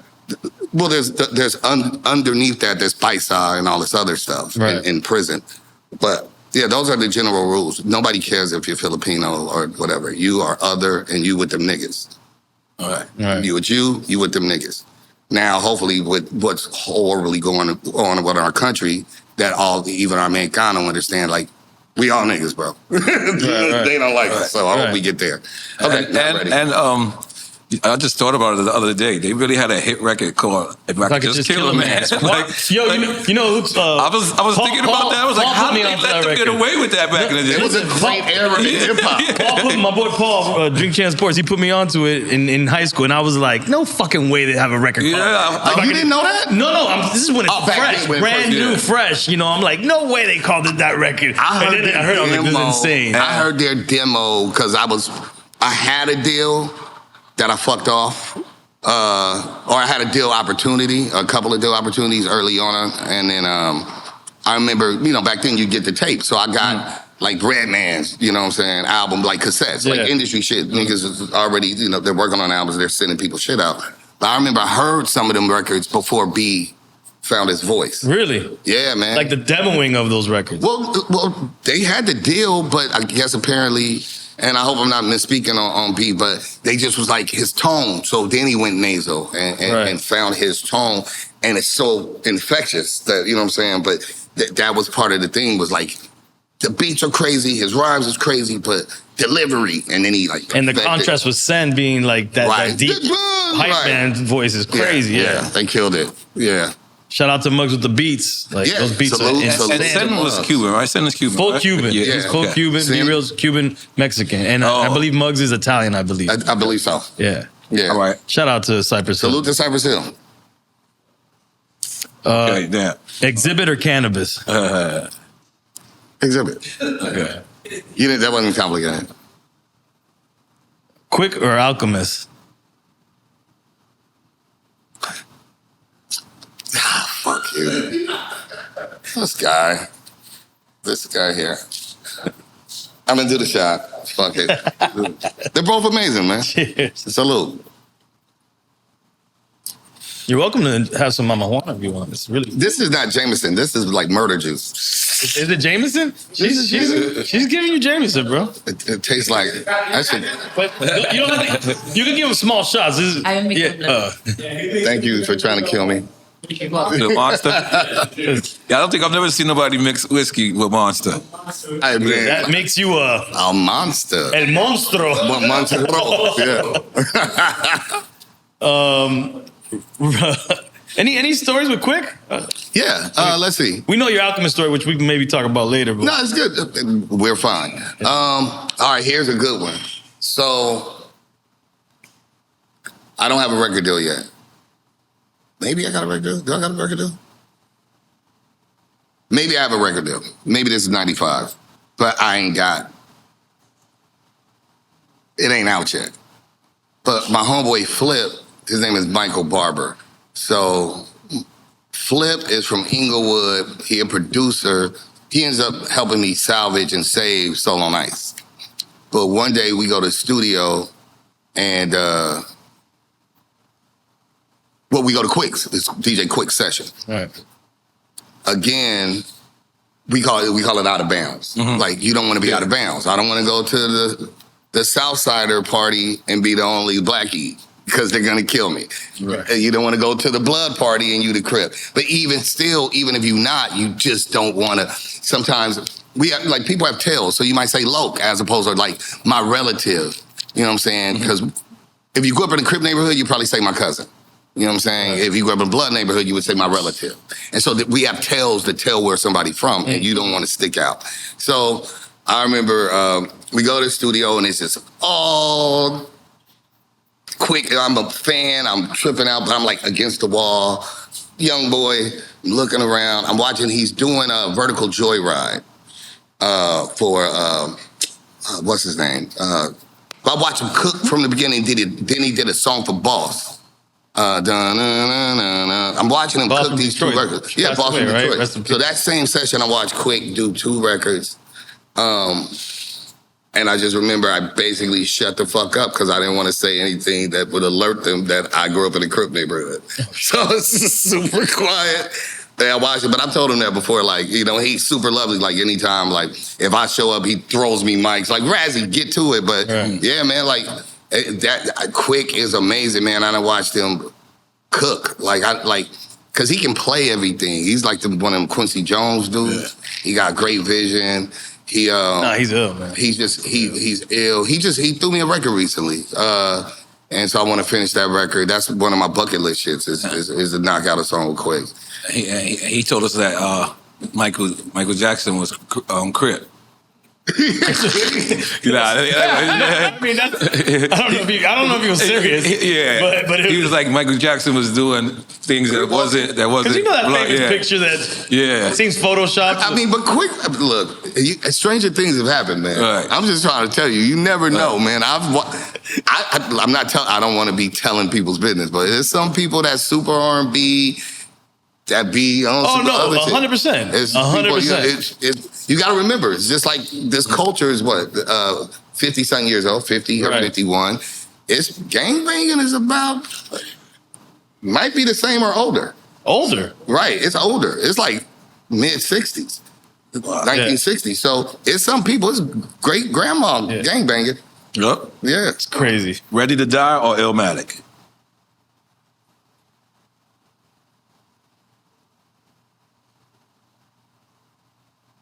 I cannot disrespect neither one of them 2 albums. I think they're just incredible. Yeah, me too. Take your shot. Salute. One complaint about Ready to Die. I had the demo tape. One complaint, you said? The demo Ready to Die? Not the demo, but before it came out, because telling you, industry people. Right, when they was, The exec at Capitol, Was it white label? Yeah, white label. Okay. So yeah, the N.O.R.E. The same way the radio stations got it first, right. Whatever. Yeah. And I ended up buying it anyway, but when I bought it, Unbelievable wasn't on there. Tell me you still got that demo. No, I lost all that shit. You should have kept that shit, bro. I mean, life be life, and bro, I lost so much shit that's invaluable. But yeah, nah, that was my only complaint buying the album. But I bought the white label on 125th Street. Right. I lost all that shit, but yeah, I just thought that record was incredible. The song hit list on this album is to honor Biggie. That's why I made that hit list. Oh no, on your new one. On Leopard Eats Face. It's taking the R&B sample and creating an ill record off of it. Yeah. New York or Miami? I'm not getting killed in Miami, nigga. Miami life. Miami life, yeah. Y'all gave me love out here. No, I was just kidding. New York did too. Come on, N.O.R.E, that's fucked up. No, that's not me. How you did that? This is not a good Do question. you want to go back and say both? Both. Yeah. I did. Roll that shit back. Take a fucking. Okay. Outkast or UGK? Both legendary. And I'm such a big fan and have great experiences, but indelibly, kind of my peers is Outkast, rest in peace, Rico, and I just really, it's a hard lean towards Outkast. Did you work with the Dungeon Family? Mm-hmm. I did a record. I did for the 50th of hip hop. I rhymed over an Outkast record and talked to Rico and everybody. Like maybe 2 or 3 months before he passed away. Me, him, Curtis from Patchworks, and yeah, man. Like I was in the studio when they was working on AT Aliens, I think. I was at Dark, Dallas Austin. Yeah, wow. Yeah, bro. We all come across each other. So yeah, I was in the studio shooting pool. I was supposed to, they actually asked me to be on that record. I wasn't in Atlanta enough, and stupid me. I would have loved to have been on that record. And that shit, I'm sure that happened to you, them times where you didn't take advantage of the opportunity. Mm-hmm. You know what I'm saying? Somebody showing love, like Pun did that to me. Mm-hmm. And would be like, yo, come, you know what I'm saying? Like, come to the studio. Pun told you? Yeah. Yeah, bro. And you didn't take advantage of it? LA, you and Pun would have been crazy. LA, first of all, LA don't know how to say thank you. LA niggas still don't know how to say thank you. LA niggas don't even know how to tell you they like your music. All right. Nigga be like, not like I'm on your dick or nothing, you know what I'm saying? You know, like niggas preface everything fucked up. Like, because we don't know how to. That sounds like everybody, though, to be honest with you. Men, period, alphas. But I'm just saying, like, LA got it real, like, we don't know how. So when Pun did it more than once, and I just remember, like, I was just like, but you're Pun and I buy your record, so I don't understand why you're being nice to me. Because I'm a fan, and I don't know how to accept you being this cool. You know what I'm saying? Like, I remember N.O.R.E. Mm-hmm. I remember it was your party. Okay. Oh, at the Pun, when you met Pun? No. Oh. No, I'm talking about the time you was like, okay. It was your party that you blocked off in New York. Okay. You said some hilarious shit. The Mirage? Was it the Mirage? It was downtown, or you don't remember? I think it was downtown. Okay. But I just remember I was outside, and they had, you know how they always had the little, like the police had the little blue little blocker shits. Mm-hmm. So nobody else could get in, you know what I'm saying? If you didn't already get in, you know what I'm saying? Get the fuck out of here. And then N.O.R.E. pulls up. You said something about somebody else, and you was like, Ras Kass. You coming? I was like, you said it with that accent? Ras Kass. He sounded French and shit. Ras Kass. Because KRS-One, Ras. I think N.O.R.E. was like, Ras. He's like, you coming in? This is like, this is what? That's 98 then. Yeah. That's 98. 98. Yeah. And he got me into his own party. All right. I'm outside, nigga. It was like a couple of rap niggas. I'm like, a little stupid. I'm like, I want to go in there. That's popping. Make some noise for N.O.R.E. Yeah, he was. N.O.R.E. got me into this party, man. And it was lit. Boys in the Hood or Menace to Society? Oh, yeah. Whew. Boy, no. Menace, just because Menace went up. Two-part question, why? Which one is closer to LA real life? I just like Menace because niggas was tearing shit up. Like, and this is old dog, right? Boys in the Hood was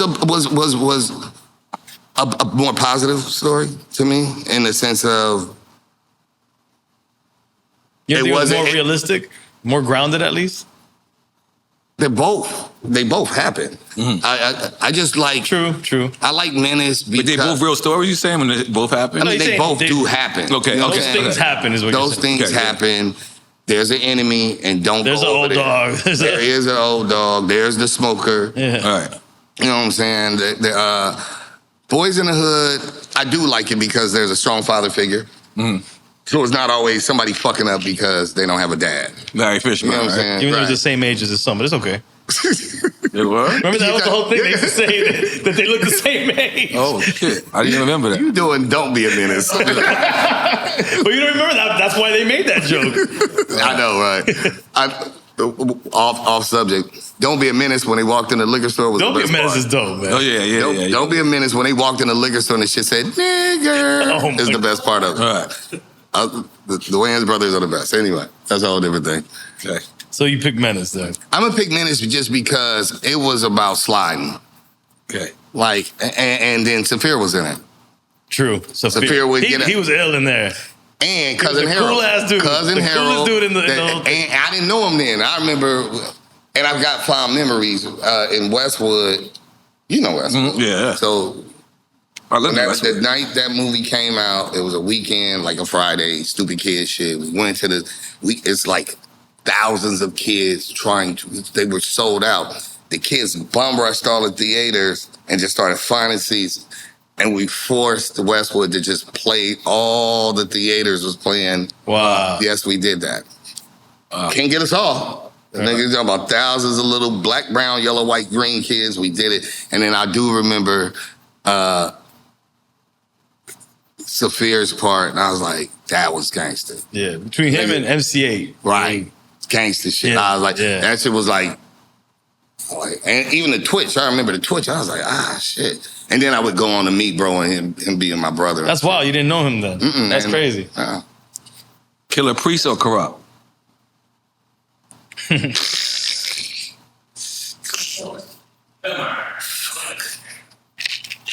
Oh, we drinking? Yeah, don't. You guys are shenanigan me. As you said, though. Shenanigan and again and again. Me Against the World or It's Dark and Hell is Hot? Yeah. So Pac or X? Let's see. Me Against the World. Can I Google? Can I get a lifeline? What do you want to Google? What show am I on right now? Track listing? No, exactly. Wait, Me Against the World's got Temptations, right? Yep. Yeah, fuck that. It's gotta be. But I mean, listen. I'm a fan. Crazy too. But that record fucked me up. Some records per album that fucked me up. So Me Against the World had Moby shit different, bro. And you work with Easy Moby, right? Yeah. I just saw him recently doing we need him on some Drink new Champs, work. man. He's absolute legend. Well, I will call him and get that done immediately today. Yeah, absolutely. Havoc or RZA? Hazardous. We gonna have some. So. You're setting me up for failure here. Well, you're gonna have to look. He's got an excuse. I'm drinking. All right. I'm taking baby shots. I know this game. And I'm drinking a drink. It is a game, though. You do admit. Yes. It's a game. Okay. Solo. Dale que tú puedes. So, love you. All right, so I answered it by drinking. Yeah. Yeah. So you said both. Come on, your man. brothers. Riz and come on, man. Riz and Av, bro. Soul on Ice or Assassination? That's a tongue twister, bro. Assassination? Yeah. No, assassination with an R. Yeah, Assassination. You're like, yeah, I want to say it in Spanish. That's my problem. I Solo Nights. It begets. You know what I'm saying? It's the beginning of, and everything else is just It's a classic, man. I consider that a classic. Thank you, brother. I appreciate you. So you picked both? No, I picked Solo Nights. Oh, okay. Ice Cube or Scarface? That's a fucked up thing to ask somebody. Yeah. Truly. Personally. And I heard you say... Wardrobe switch. I heard you say that before you pick, that you think Ice Cube was officially the first lyrical West Coast rapper? Mm-hmm. Yeah. No, he's the first lyricist of the West. America's most. Right. I know you live in both worlds. Like, I've been L.A., New York. What would you put, though, because I'm not even thinking about the timeline. So think about America's most. But I'm thinking about King T, too, though. I feel like King T was an original lyricist. Maybe I'm being unfair. I never even thought about that. And King T is legendary and one of my favorite rappers. I think Ice.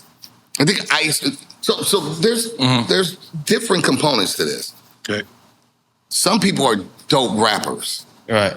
I think Biz Markie was dope. You know what I'm saying? I think some people are stylistic. I'm trying to think of somebody that just had amazing, impeccable styles. Right. Fife. Styles whatever. Yeah. That was easy. That was low-hanging fruit. But some people are lyricists. Rakim the God is a lyricist. Mm-hmm. Wordsmiths. You can type it out and read it, and it'll fuck your head up. And that's the difference. See, some of most people are programmed because it's music that you're going by what you hear, and then now it's so fucked up, you're going by what you see as opposed to what you hear. It's music. Not my video, not what I look like, not who I'm down with. It's just music at its purest distilled form. Right. What is this motherfucker saying? I don't care who made the beat. That's why Nas can rap on fucking dog farts. I know he gonna say some shit. Right. You understand? So for me, but I don't want him rapping on dog farts. Just to be clear. No, that people would buy it. Right. If you get popular enough. Put the coolest guy and let it be, and they swear to God it was like, and then say, so-and-so produced it. People they respond to the worst in human stimuli, which is who did it, isn't important. It's groupie mentality.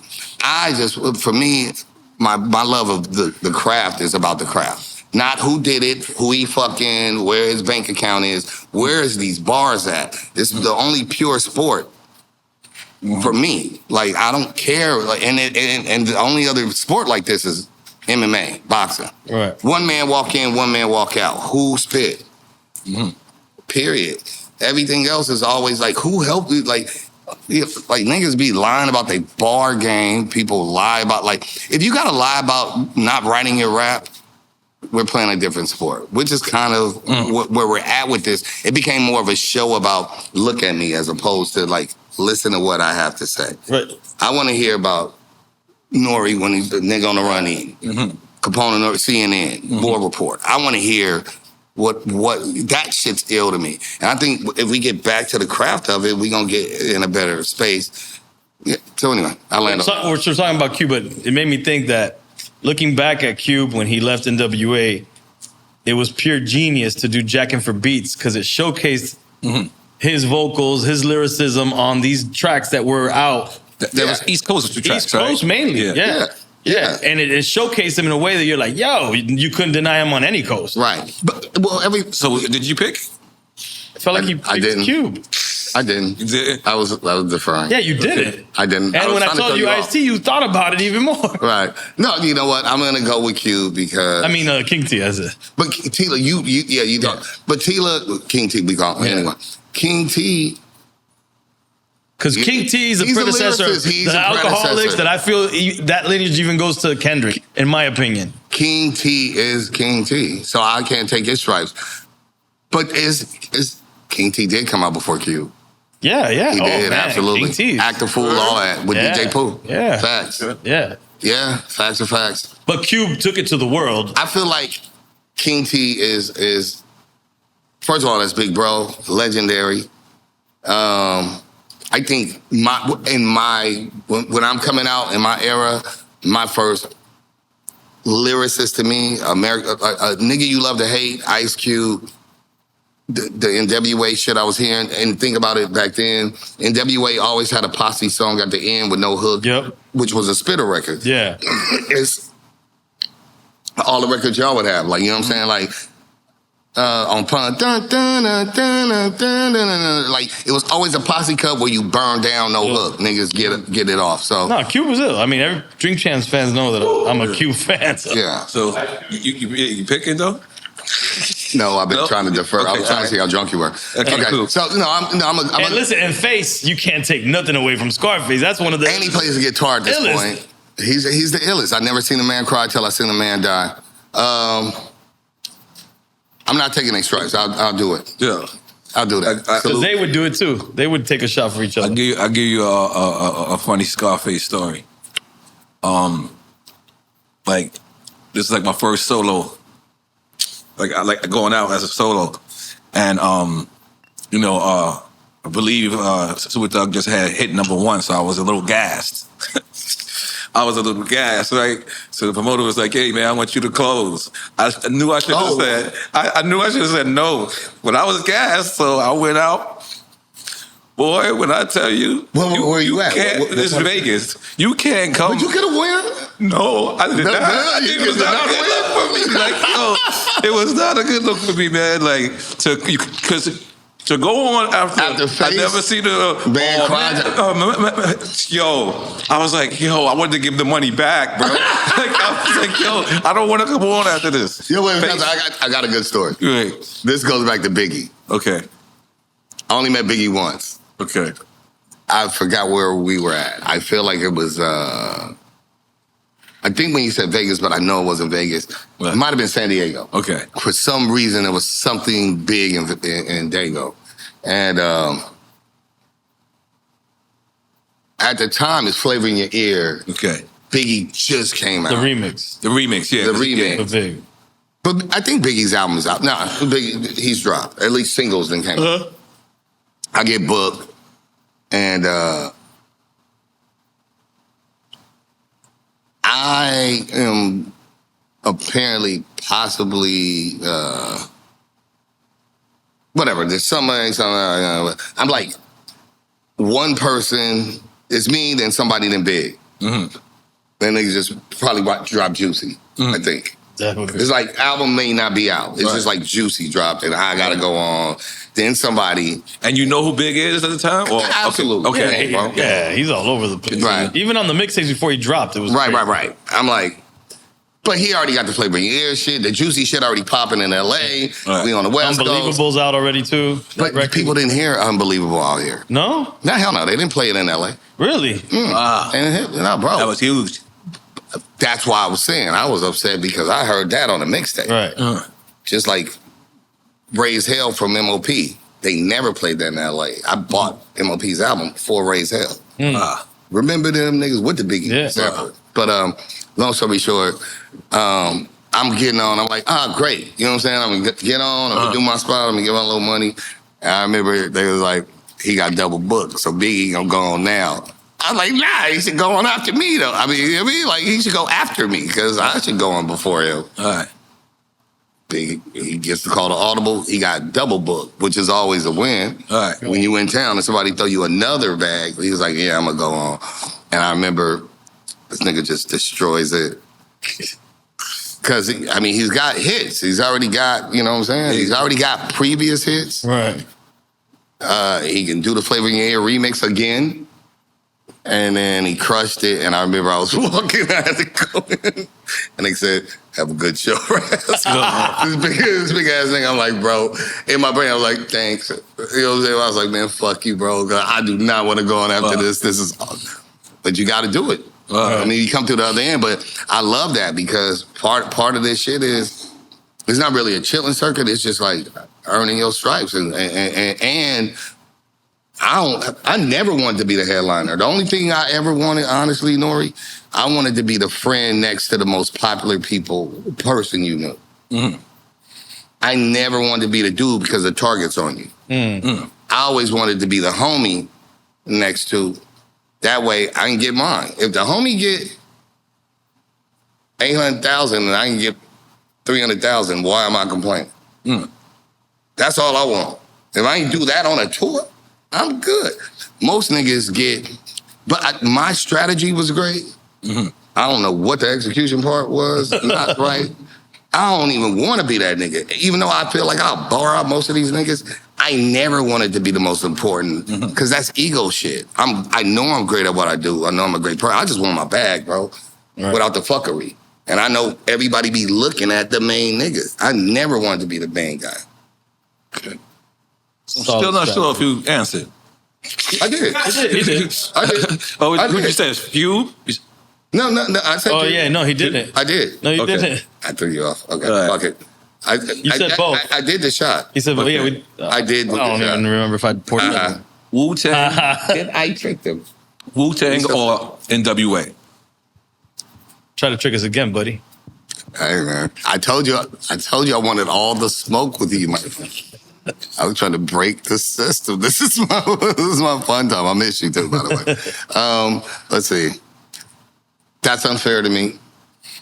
So Yeah, no problem. I'm not gonna do it. Cheers, man. Are you ready? I think don't shenanigans me. I'm drinking, dog. I'm drinking. Gangstar or Eric B and Rakim? It's good. I would say Rest in peace to Guru, man. yeah, I'm gonna go with Gangstar. With all due respect. Was that because you had more of a connection? Yeah. Because I see you more like Rakim being more of an influence than, because Of course. The God is the God. But like I said, when I was a kid, like I lost a record deal. So I was gonna get signed, Albie, Tommy Boy, all that. Tretch and them, I knew everybody at Tommy Boy because of Cooley on them. I came out of Juvenile Hall. Wow. And I had a demo before I went to Juvenile Hall. My record deal went to Far Side. Wow. I've been really good at what I do for a long time. I just was trying to find myself. Wait, you said your record went to the Far Side? My record deal went to the Far Side. That would have been your record deal, Yeah. and then instead they took the Far Side. Wow. Paul Stewart, not Rosenberg. Paul Stewart managed me. I brought Far Side to Paul Stewart. Wow.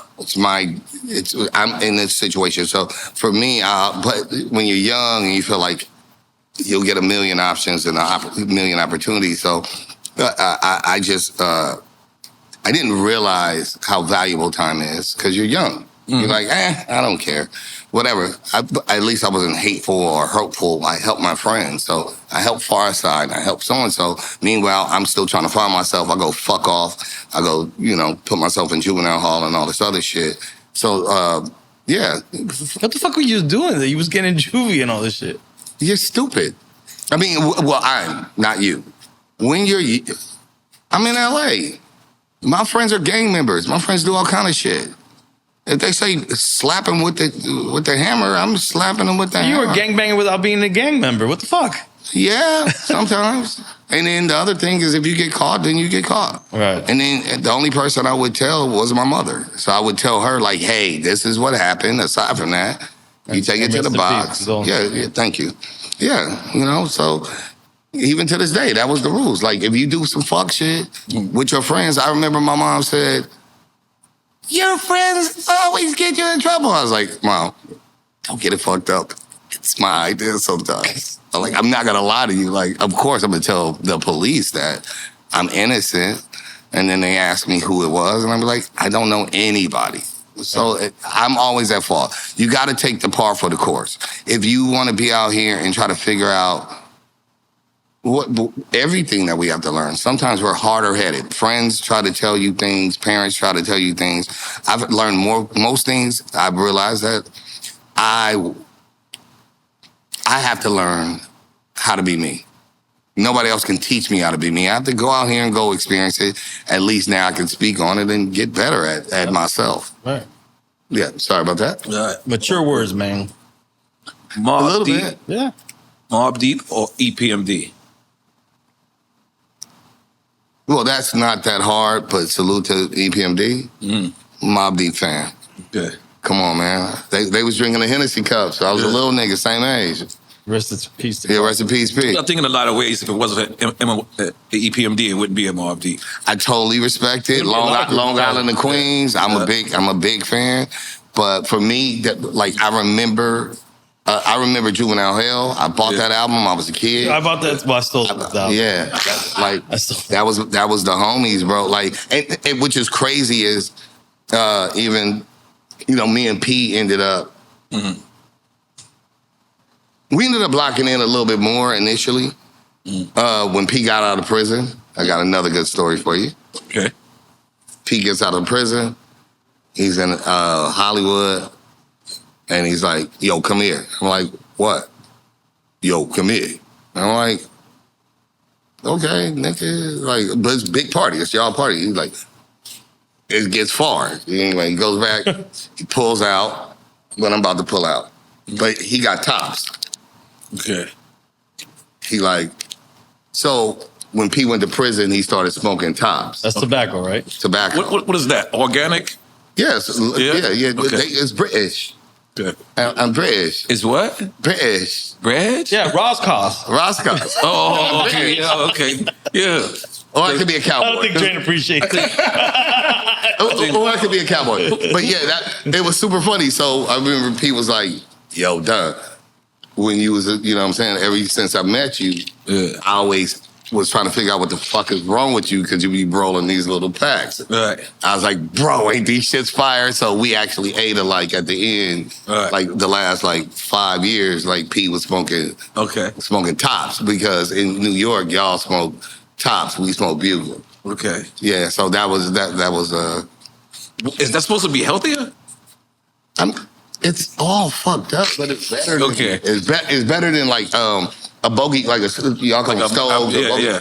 Think about it, the fiberglass in it. Yeah, supposedly the tobacco is healthier. It's a better tobacco. All right. They have different brands, but when you go to you travel, you tour, same difference. Like that, but I don't like the filters on them because it's fiberglass. So I'd rather just get tobacco. I used to smoke beaties. Beaties were worse. Yes, they were amazing. Nah, they were terrible. But we used to do those too. And we used to pretend it was bud. Oh, man. You guys are I got a headache as soon as he said that. Did any of you like beaties? Do I got anybody? Nah, we used to cop them. You know that they busted out saying that tobacco is healthier. Right. The tobacco's healthier than Well, they're trying. This what? You know, the internet's crazy. Everything is backwards, forward, and top side. Right. But now they're saying, if you think about it, the Native Americans used to smoke tobacco, and now they're saying the only reason tobacco got dangerous for our health is because they put the filters with all the shit in it and all and the nicotine and all the crap like that. It's facts. So it's not facts. I can't factually prove it. But think about it. Every time government wants to regulate, they add shit. Think about it. Cocaine. No, it's not a bad thing. Wait a minute. I mean, cocaine was in Coca-Cola. And it originally was a medicine before it was a soda. What times out what's been killing America? Synthetic. When they do it, they make the fucked up version. They outlaw the natural to create an unnatural to tax you. Like you know how we talk about their play. The sage stuff? And we're wondering if sage does anything. They said supposedly scientists found out that sage, that smoke, actually clears out certain bacteria in the air. Our people have been on this fucking planet that's why since they niggas would can do write. it. I don't trust the government. I trust people's cultures.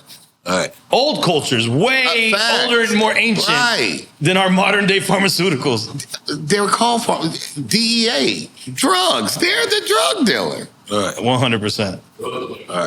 But we didn't say it here, so please relax, buddies. So that's the last. And then we go back into the interview. Absolutely. Loyalty or respect? Loyalty. Okay. I want loyalty. Tell me why.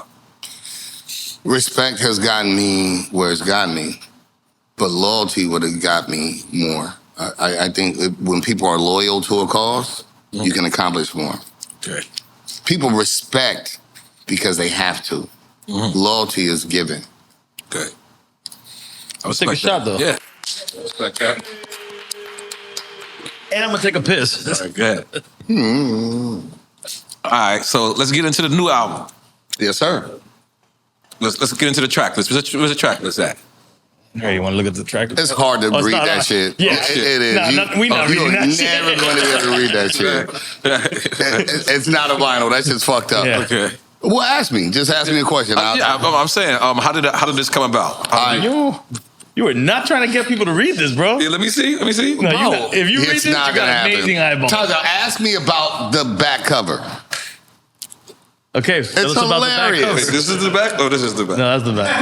That's the back. That's the back? No, that's the front. Okay. Ask me about the back. Oh, my God. Yeah, Don't you know that picture? No. You know that picture. Let me see it. Let me see it. That's how much I'm modernized. You know what I just tried to do? For all your people, we'll do a big cutout so you can see it. Right. You know this picture. You know this picture. It's a fucking iconic picture. I just fucked it up on some Griselda shit purposely for fun. Do I have to tell you what the picture is? You do. In Vibe magazine, there was and then it went viral back in the day when Kanye was walking in Paris before the song Niggas in Paris, and he's walking with these people. Now, here's the rub here is I knew the dude on the left. We grew up together. So it was a whole bunch of kids with the same kind of names. There was a Dags, there was a Ras, there was a Taz. There was a Tash, but that's Taz. Tisa, Taz Arnold will sign to Kanye, whatever. And then one of these people happens to be Kanye in this picture. So it's a very iconic picture. They were in Paris with some real fancy schmancy. And I remember I was just coming out of jail and I was like, wow. And so I thought the picture was super iconic. The bar is also, if you pay attention, they was on some super high fashion, high money shit. The brand, if you pay attention to the brand that they're wearing, no poor people could recognize the brand that they were wearing. So I realized niggas be ahead of the curve. Sometimes you're behind the curve. Right. So what I did was, because I knew the dude on the left, and I grew up with this particular person. So that's who you kept on the picture? No, I changed the face. Oh. I put Jaguar right, which is... I didn't even notice that. It's hilarious. Oh, and so it's all hilarious. So Leopard Eats Face, and I keep doing shit. I said I Griselda. You out of control, man. Yes, I am. I don't ask for permission. I ask for forgiveness. Well, I gotta see. That's Jaguar right. Taking Taz's Arnold's face. And it's hilarious. So it's an inside joke. I'm an asshole. Looks crazy. It's so funny to me. So I'm waiting for Taz to get mad at me. I said I would ask for permission. All right. I said I'd ask for forgiveness. I don't ask for permission. Right. So I took the iconic picture and I made it work for my construct. Because Taz was wearing those pants. And where we grew up... So those pants, that's real in the picture? That's his pants. Jesus Christmas. And well, no judgment here, sir. People can be who they want to be and they can express themselves. No, absolutely. So anyway, I did that. And then I just showed it to a few of our friends that we have mutual friends. I was like, are you going to show it to Taz? And I was like, never in life. I'm going to do it because it was already in every magazine. It's fucking to the world. Right. I'm going to just change his face and everybody else, I'll just blur out their fucking faces because it's Leopard Eats Face. He had the fucking leopard pants. Right. Fuck it. Run the play. Good. So I ran the play. So I think the back cover is hilarious. I think it's totally funny.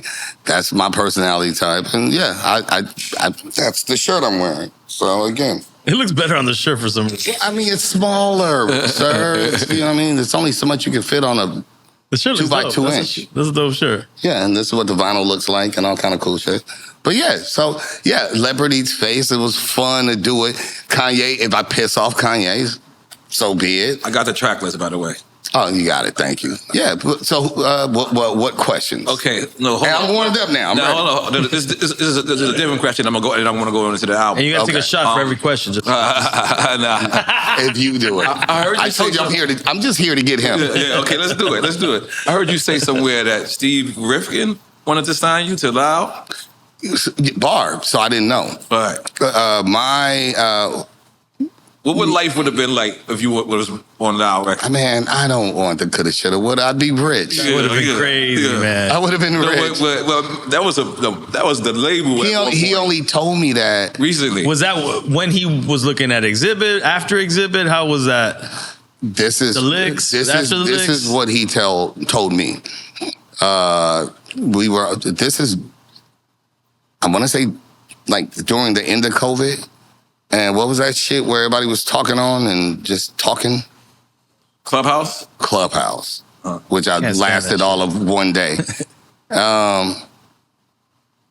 We were on a Clubhouse thing, and he said, "You're the only person I ever tried to sign that didn't sign to me." And I said, "You never tried to sign me." And then he said, "That's not true. I made you an offer." And then I said, "When?" And I know who tried to, that I knew tried to sign me. Who intercepted the deal? Well, I knew who tried to sign me. Chris Lighting brought me to New York for Def Jam. Right.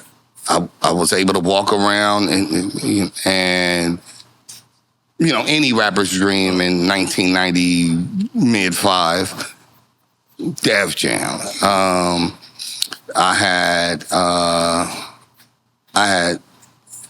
I think Loud was hotter than Def Jam in '95. Wu-Tang. Just hear me out. Okay. I didn't know about it. Didn't come out till '97. What I'm saying is, it's not on the table for me. I know who Priority Records is giving me an option. Right. Def Jam gives me an option. Def American, which is Rick Rubin. Mm-hmm. Rick Rubin used to pick me up in Carson. Wow.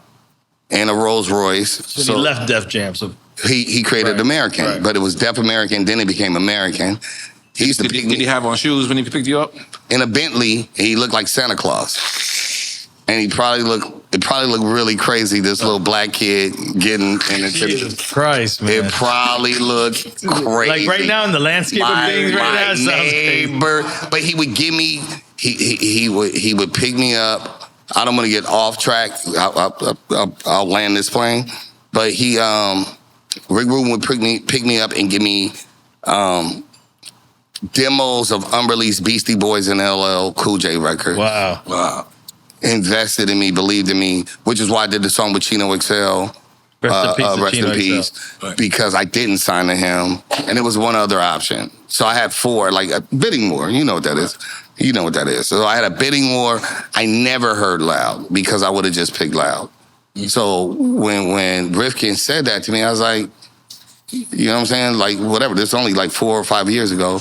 He was like, "You're the only artist that never signed to me that I made an offer for." I said, "Well, lies you tell." I'm like, "Bro, you ain't never gave me no offer." He's like, "No, I gave an offer and da-da-da-da-da." I was like, "Bro, I never heard that. I would have took less money and signed to you." Mm. You know what I'm saying? And I know who didn't tell me because they wanted the money. Yeah. The production company. Less money, right? They thought they were going to get somewhere else more money. We got more money, but the production company that didn't produce shit wanted money. They gonna hold you out. That's what an artist is. Ultimately, you didn't produce nothing. You just wanted what you wanted and fucked over mine. But yeah, if I would have had that option, what could have been? Damn. But to be honest, it was before Exhibit. That's what he told me. Before Exhibit, but after the licks. Yeah, of course. The licks were through King T, then the licks. Yeah. And then I was, I had an opportunity. I came back out. I was doing well, and then obviously, what could have been. But yeah, if my mama was my daddy, you know what I mean? Because imagine the Alcoholics, you and Exhibit all together on Loud on that. Well, just think about RZA is the first person that clears my first white label because we wanted to sell it. Right. What was it? Your first white label. My first white label I ever put out. I sampled Method Man. You don't know me and you don't know my style. It's called Remain Anonymous. That I produced it, and then the B-side was a song called Won't Catch Me Running. But then it was doing well, and they was like, we should try to sell it. So we had to clear the sample, and RZA cleared the sample. That's dope. We're the first people that ever sampled Wu-Tang that cleared it. because RZA was like, I fuck with Ras. And I credit Killer Priest. Killer Priest, we're kind of in that same bracket of, you know, the year we come out or we're starting to pop. Priest put RZA on the Ras Kass, and then RZA always fucked with me to this day. Like, you know what I'm saying? Like, I'm very blessed because I had people interceding and saying, like, bro, a good nigga, or bro's talented and he ain't a fuck boy or whatever. So, yeah. But if I would have sounded loud, yeah, what could have been? Yeah. Too late now. Unless you know how to do some DC, Marvel. The alternate universe. Yeah. Yeah, that guy. There's Ras Kass loud. That guy's like fucking rich and an awful person.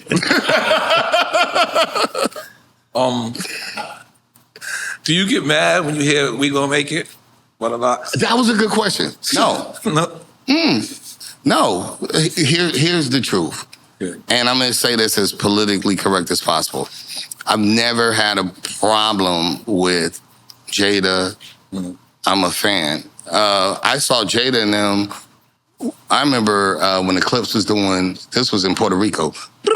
What happened to that boy? That was the first time I had seen Jada in like years. I remember I was like, nah, I don't have an issue. And now, to make a very convoluted story simple, me and Al, we've had our conversation, and shit. I have a party called Five Mics that I do once a month. Party, yeah. Mm-hmm. Okay.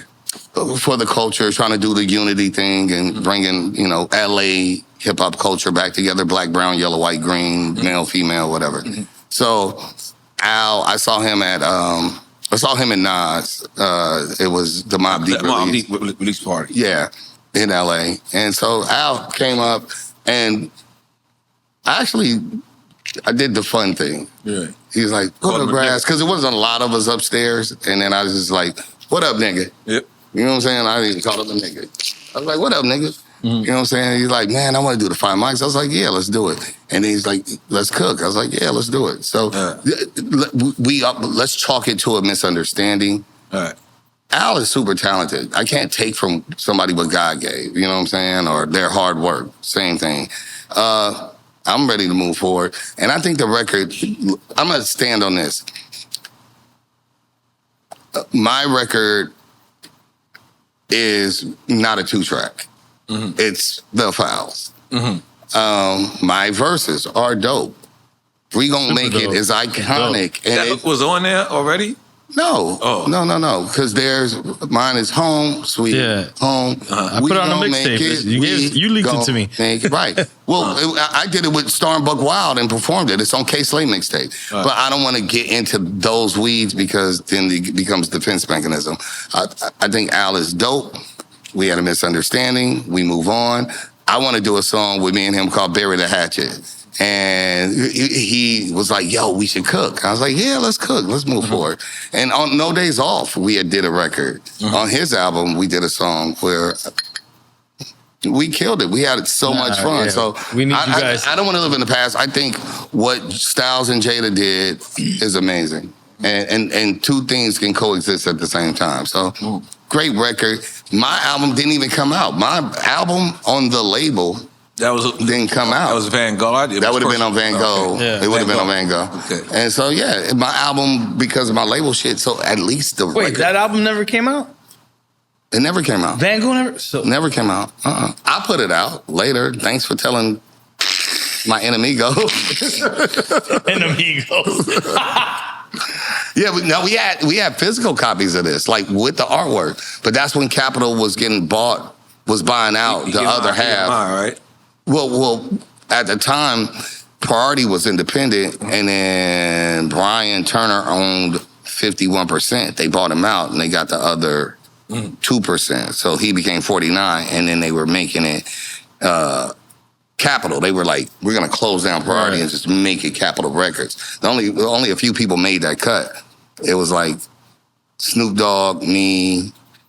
We got slid in with like Faith Evans or whatever. So it was only like 6 artists, but that was the whole journey. So my record didn't get promoted, and then we went from Van Gogh, we went into Golden Child.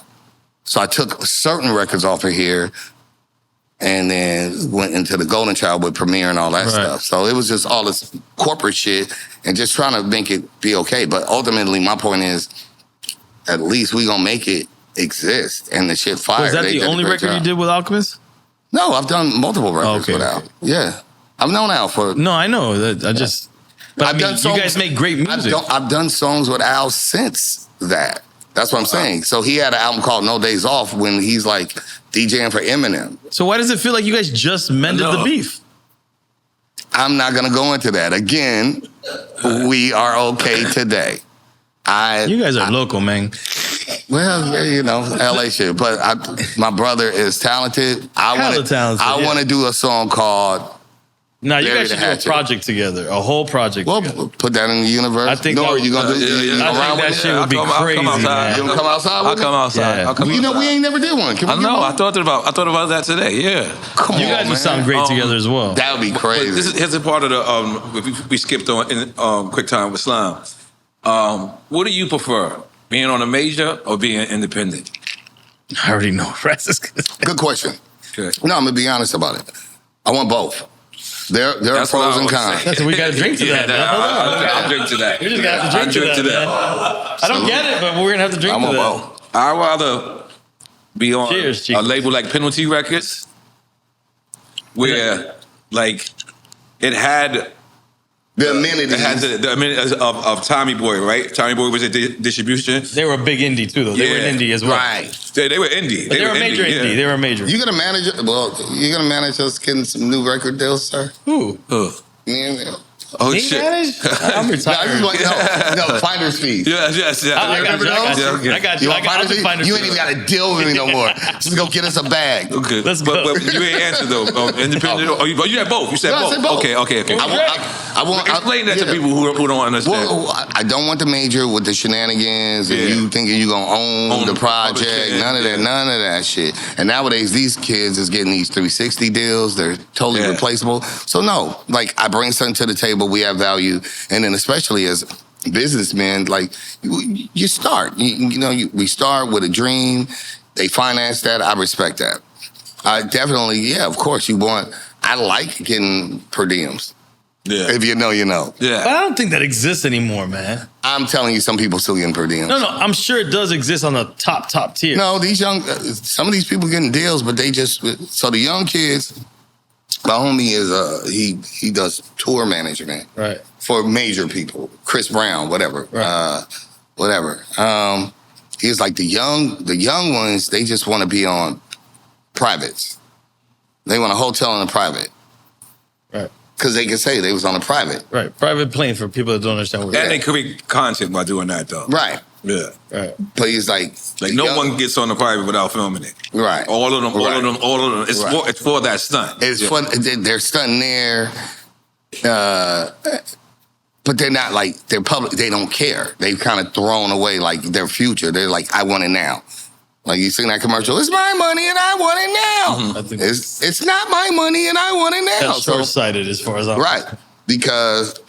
How many people we seen, get a lot of money and where are they now? And the motherfucker just, like, if I coulda, woulda, shoulda saved that fucking $200,000 that I had when I bought all the Gucci shoes that don't mean shit. Savings account. Right. So it's I want both. And it's okay to dream and want both, or not dream, to plan or strategize for it. I would like a small indie. With enough money to finance. I don't need a lot of upfront. I want you to make sure that you're going to support this project. And then when it's time to fucking move around, you're going to help move around. Rock has been that in your mind? Yeah. And Raucus was always great and supportive of his artists. Look at how everybody landed. Quali still do business with the owner of his company. I mean, they got Up Rocks, yeah, you know what I'm saying? Do big things. Yeah. Well, having those kind of friends... It's never over. There's a few dope indie hip hop. Mass Appeal. Right. Mass Appeal is doing an amazing thing. Yeah, doing amazing. You know what I'm saying? I love what they're doing over there. Like I said, Mob Deep, De La, I mentioned it. So, yeah, I'd love to find a home that gets it. Yeah. Allows me to be myself. I don't want to create the chicken dance or some other shit to try to get on. I'm not 14. I'm not I'm not no weird kid, but I can see you on Mass Appeal. Shit, Yeah, I definitely could see you on that legend run they're doing, which I feel like they're going to continue. Well, they don't have nobody from the West. So that was my logic. Yeah, I didn't notice that. Nas, Mass Appeal, Ras Kass, the legend run. Well, shit, I got a whole project. I'm promoting this, but me and Fredro, well, no, that already came out. Okay. We did that on another label, but unfortunately it didn't work out. But yeah, you know what I'm saying? Me and Fredro from Onyx, we got a project. So we're called We, West and East. So We, Collective.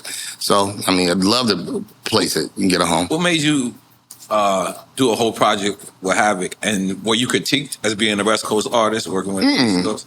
First of all, my bros, like I said, I was closer with P back then. You know what I'm saying? Just through the whole Mob Deep shit once I got my deal and just knowing them. But I want to say before COVID, one time we were in Dallas and I got booked to host. He got booked to perform, and we were chilling. And we like to say, all right, fuck it, I'm gonna tell the truth. We're Eskimo brothers. What the fuck is that? You don't know what Eskimo brother? This nigga know. Yeah, you're kissing the If you know, you know. Never in life. So anyway, you know you got the same. Crazy Hood shit? You know what that shit means. Crazy Hood shit when N.O.R.E. was there. Right. So you throw us under the bus, you on the bus, buddy. You throw us under the bus, you're on the bus. No, I'm not under the bus. I'm never in the bus. Most industry niggas is an Eskimo brother at some point. What the hell? That means you share I something. see the same. You didn't knock somebody that somebody else knocked. Okay, yeah. I don't think anybody ever put their relationship out there. We're Eskimo brothers. All right. So, anyway, we sitting No there. disrespect to Eskimos, guys. I know, that was racist. I didn't make the term up. But some real shit. So we were sitting there talking, we DTF, Dallas Fort Worth. And like I said, always been a big fan, always been, some people like sooner than others, you know what I'm saying? That should have been the name of the album, Eskimo Brothers. Never in life. Never. Let people think about what it is. Take a DNA test and see how many. Whoa. See how many. See how much. You live in Miami. How much scumbaggery y'all got over here? Yeah, niggas. It's nasty work out here. Yeah. Hey, Miami life. Right, Miami life. Ain't that nice? After pour ice. That goes well nowadays. Right, exactly. It worked well. No, but I'm just saying, so we actually, I had told him my thoughts. I was like, P's gone, and I hope I'm saying this with all due respect and dignity. I was like, yo, P's gone. I was at the funeral and all, you know what I'm saying? Because we were together the day P passed. I was too. I was in Vegas. Right. I was in Vegas too. Yeah, we was on Art of Rap. Right, exactly. Art of Rap. Yep. And so across the street, yeah. So we were across. Damn, I forgot you were there. That's crazy. Yeah, I was on that bill. Yeah, I was on the bill too. Yeah. I wasn't on the bill. Excuse me. Onyx brought me out. Ironically, Onyx brought me out. I asked them to do my food show, and they was like, yo, well, I have a show tomorrow. Like, and it was super hot that day. It was super hot. And the green room was across the street. I saw people as soon as he got off stage. Right. So when P got off stage, we went back into the green room. Right. And then we all walked out this opposite way. Right. So I don't feel like moving, but the point is it was opposite. So let's say this is the green room and this is the back of the stage across the street. We all walked out. P went that way into the Suburban. Me and Hav walked up and back in, and I think Ray and Ghost was performing. That's crazy. You must have walked, because he must have walked right by me and walked right into you, because, like, only reason why I would have went backstage, and I went backstage after with Havoc, but the only reason why I didn't go was because I had to perform with Onyx. Right. Yeah. And I saw them too. Yeah, because I remember, you know, I hope I'm doing all this justice. When I first walked into the green room, which was across the street, I saw Hav and P. I saw Ghost and Ray, and P was a little irritable, right? And I thought he was like kind of upset. You know what I'm saying? And I'm like, not at me, just, niggas be having a bad day. Right. So when I'm like, yo, what up? Nah, we all talking and shit. And then P say something about our homeboy 40 Glock. He like, this nigga that got shot, your sons, you know what I'm saying? Whatever, we got a mutual homeboy. Right. I'm like, bro, like the nigga just keeps living, bro. This is hilarious. You know what I'm saying? Like, this our homeboy. Like, you tell this nigga to take care of himself. I'm like, bro, I'm gonna tell him. You know what I mean? Whatever. And then I remember they performed, then we came back. And then I remember we were gonna walk, and it was mostly in that green room at the time. It was maybe the 5 of us. And I was gonna get this picture. I was gonna be like, yo, let's flick it one time. Mm-hmm. And I was like, fuck it, I'll catch him. Because I knew, it was still gonna go on. Like, I knew I think it was a Jersey show. Yeah. Like 2 or 3 days later. I'm like, fuck it, I'll just do another picture. You'll catch him later. Yeah, plus because he had said like, nah, it's my sickle cell shit. He's like, this shit fucking hot, it's fucking with my sickle cell. So I'm like, cool, like let it go.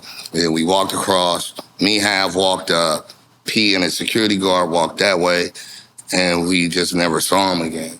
Yeah, and so you just never know. For me, it really was one of them times where, like, somebody I really genuinely, first of all, just growing up, looking up, like, we same age bracket, but I'm a fan, I'm a brother. I would hope saw me as a friend. You know what I'm saying? So that shit is important. Like, all the hype and hoopla shit don't mean shit, like, to me, if it ain't genuine. Some people fake love you, and like, I really love bro. You know what I'm saying? Like, that's my bro. To fast forward that and tell something about what happened with me and Havoc. We were in Dallas, and my whole shit was like, I don't want. I was like, P can't be replaced.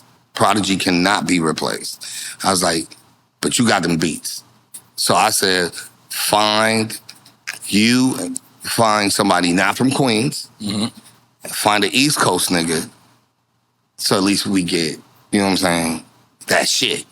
Right. Like, I need my fix on you know what I'm saying, but it can't be the comparison. You can't replace P. Right. That's my nigga. You know, like, it'll never be Mob Deep. It ain't gonna never be no Mob Deep, bro. Right.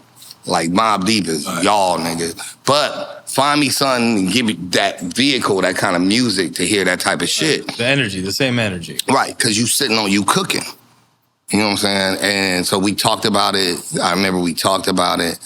And then fast forward like 3 years later, Hav and Storm hit me like, what's up? I was like, well, we need an East Coast nigga. That's why the RJ Payne guy. And I was like, fuck it. Well, why don't we just do that? Because it ain't no comparison. We just want the production. And then we gonna honor P. Right. So our job is to be there and be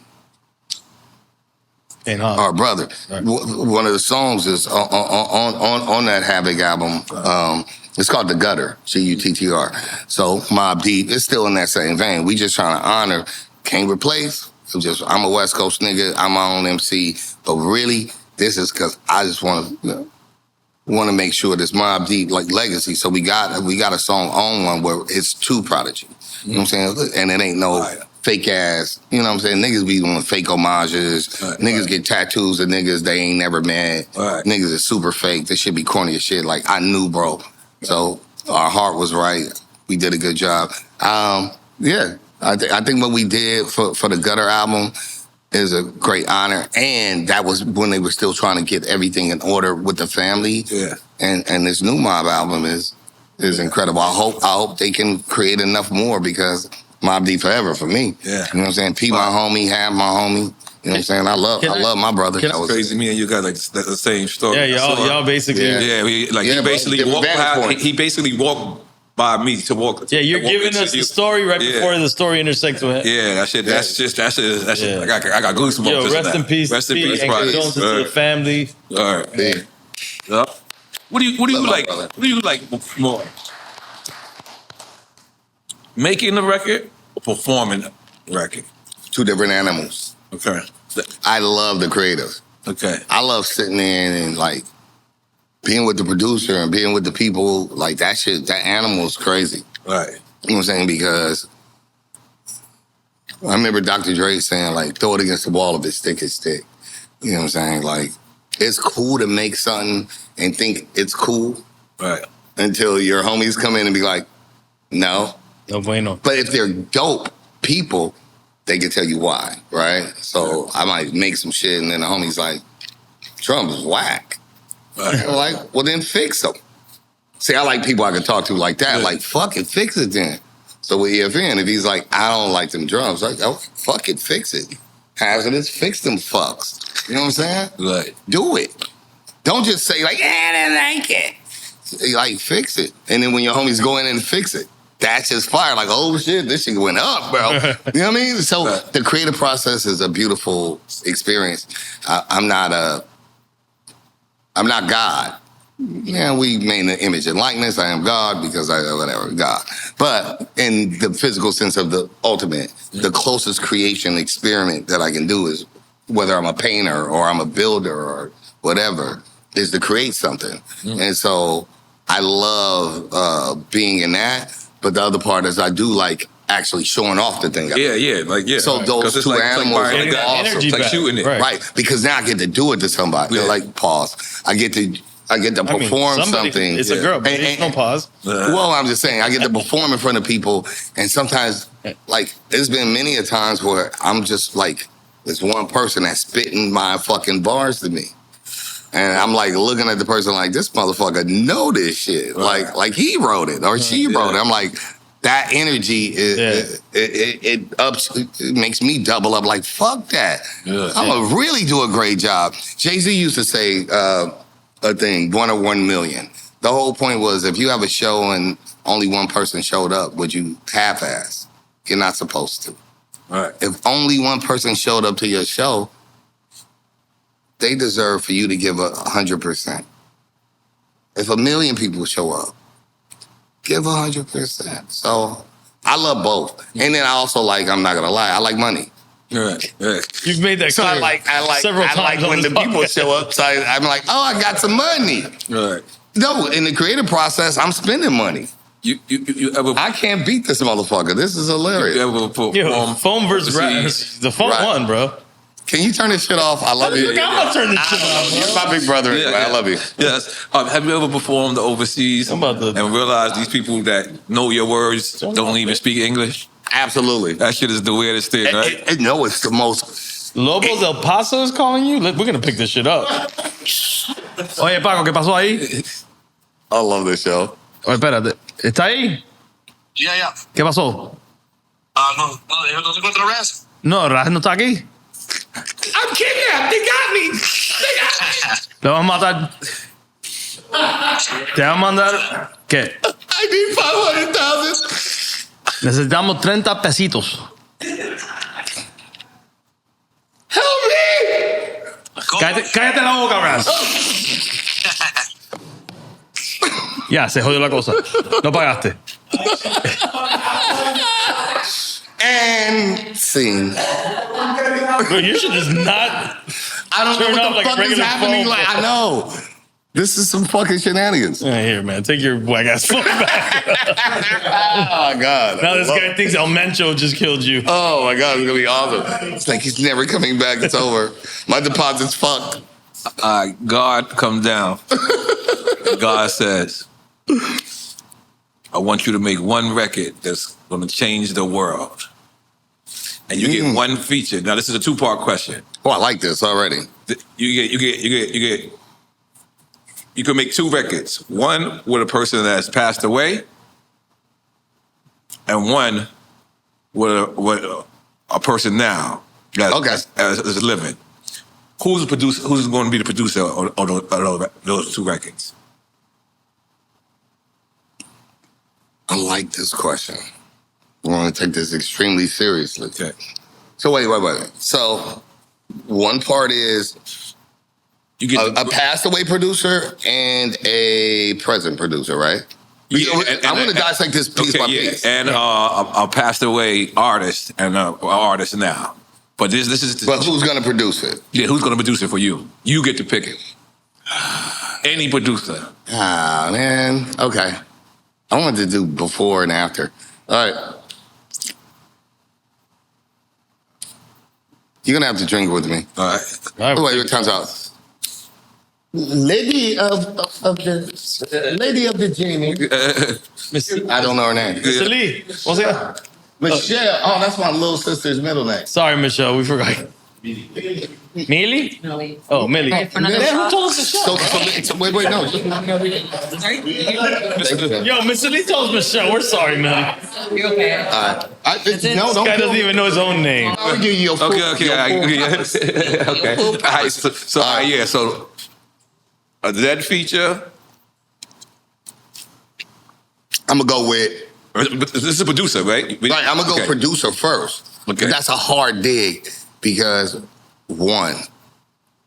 All right, fuck it. Never worked with him before. I'm gonna say Pharrell. I knew he was gonna say Pharrell for some reason. Cause you win. Yeah, I knew he was gonna say that. I swear to God. Come on, bro. This would have been some scary shit. Who's the? I know Preem. I know Dre. I know blah blah blah. I know Ye. Right. Pharrell, nigga, the clip shit fire. I'm like, nigga, the track record be fire, bro. Yeah. So I can see it too. I'm gonna go with Pharrell. Okay. Now you said what was the other part? Yeah. Now feature wise. Now you pick. Feature wise. Damn it. One alive, one. Yeah. Not alive. In entire life. Yeah, I could go with that. Yeah. Like in the world, nigga. Yeah. Oh, nigga, because I forgot to save humanity. All right. Oh, wait, I mean that you already fucked that up. All right. Chi get the yeah. I don't want to offend anybody. I'm gonna go with Yeshua. Who? Jesus? Exactly. Jesus? There are no J's in Hebrew. Oh, shit. I'm gonna go with Yeshua? Yeshua. Yeshua. I don't think no one picked Jesus. So I don't know what you guys are saying. Jesus, but Jesus is talking to you, so you can't Jesus tell feature? Jesus I'm picking you. He's the feature? That's fire. Produce. And Jesus rhyming. No. Yeshua. There are no J's in Hebrew. Man, that's Jesus. Man, let's get it real. No, that's your Spaniard that picked you out. There are no J's, nigga. It's Jesus from Southgate, man. Right from Southgate. Hey, homie. Hey, Holmes. Hey, Holmes. No. So I go Yeshua. So I mean, I might as well cut to the chase. That's the alive. That's the alive. And we're gonna Because Jesus is alive. He died and went somewhere else, nigga. I'm talking about the guy. My bad. You got too smart. Right, yeah. I was picking up what you put down. Okay. Now, let's see who I would pick physically would meet on their bodies. Let's see. I'm a fan, and I would go with. I'm gonna throw you off. Duran. What the fuck? My favorite group. Let me hear The it. dudes with the feathers in their hair? No, man, they don't got feathers in there. Save a Prayer. Some of the illest records ever. No, no, Duran is dope. Duran is fire. You say I tried to sample Duran on this album, and the company was like, not at all. they're British, right? Mm-hmm. Yeah. One of the greatest records ever written is called Save a Prayer, and I was a little kid watching MTV, and it took me 15 years to understand. See, the best thing about writing before the dumbification of rap is that it was dope. Mm-hmm.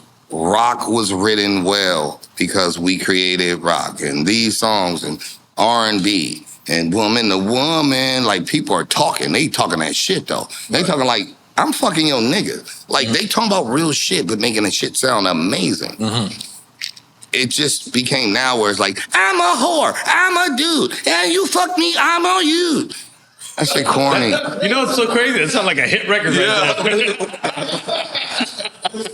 Yeah, because your ears trained into monkey time. It's programming. So they used to write grown ass shit, fire shit. Right.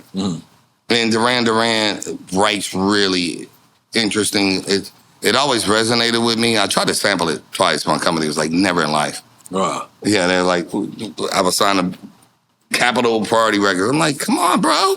It's like, now. Well, you need to go after that. Well, you asked me, in my perfect world, Pharrell to make the beat, I get Duran. Are they still around, Duran? Are they still alive and well? Yeah. It's like, Holla at them. So here, I challenge everybody here for this one. There's a song that I heard as a kid,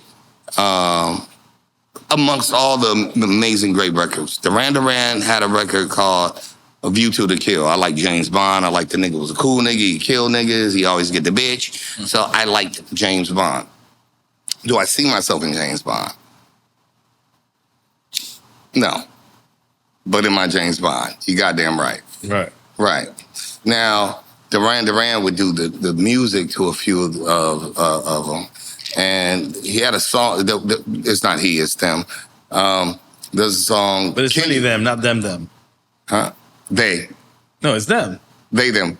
But the point was, one of the greatest records, it took me 15 years, like, to even understand the context of the record. And that's what I think. I think layers are incredible. When I can listen to oldies and hear like, oh shit, I'm old enough to really understand what the fuck I was hearing. Like, I heard it because it sounded catchy, as opposed to like, oh, I'm living in this. Like, I caught a Rakim bar from the first album, like 4 years ago. No, less. And I wish I should have wrote it down. I was like, I finally got the bar. Right. I like that. Now, if you want, I walked down the street, I'm a whore. I killed him yesterday. I shot. It's monkey talk. Grow the fuck up. I get it that they trained you to do that, but I like shit where, like, even the lowest form of energy is more complicated than one simple thing. So I like when I get to go back to people's music and get more informed, or get growth, because I thought the point of art, as I look at it on this wall, as I see it amongst me, is to learn from it and to grow from it. If it's just a thing, then you're a cheeseburger from McDonald's. I'm not no fucking cheeseburger. We are exquisite art. We do exquisite shit. The fact that you can move from what you did, you know what I'm saying, as a Queens nigga, you know what I'm saying, and really go from CNN to going to, you know what I'm saying, I do have a joke about it.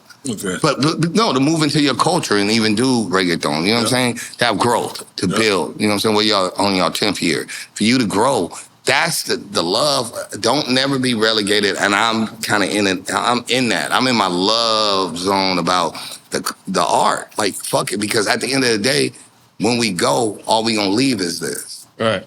I mean, so I'm gonna leave excellence if I can. What's your stance on ghostwriting?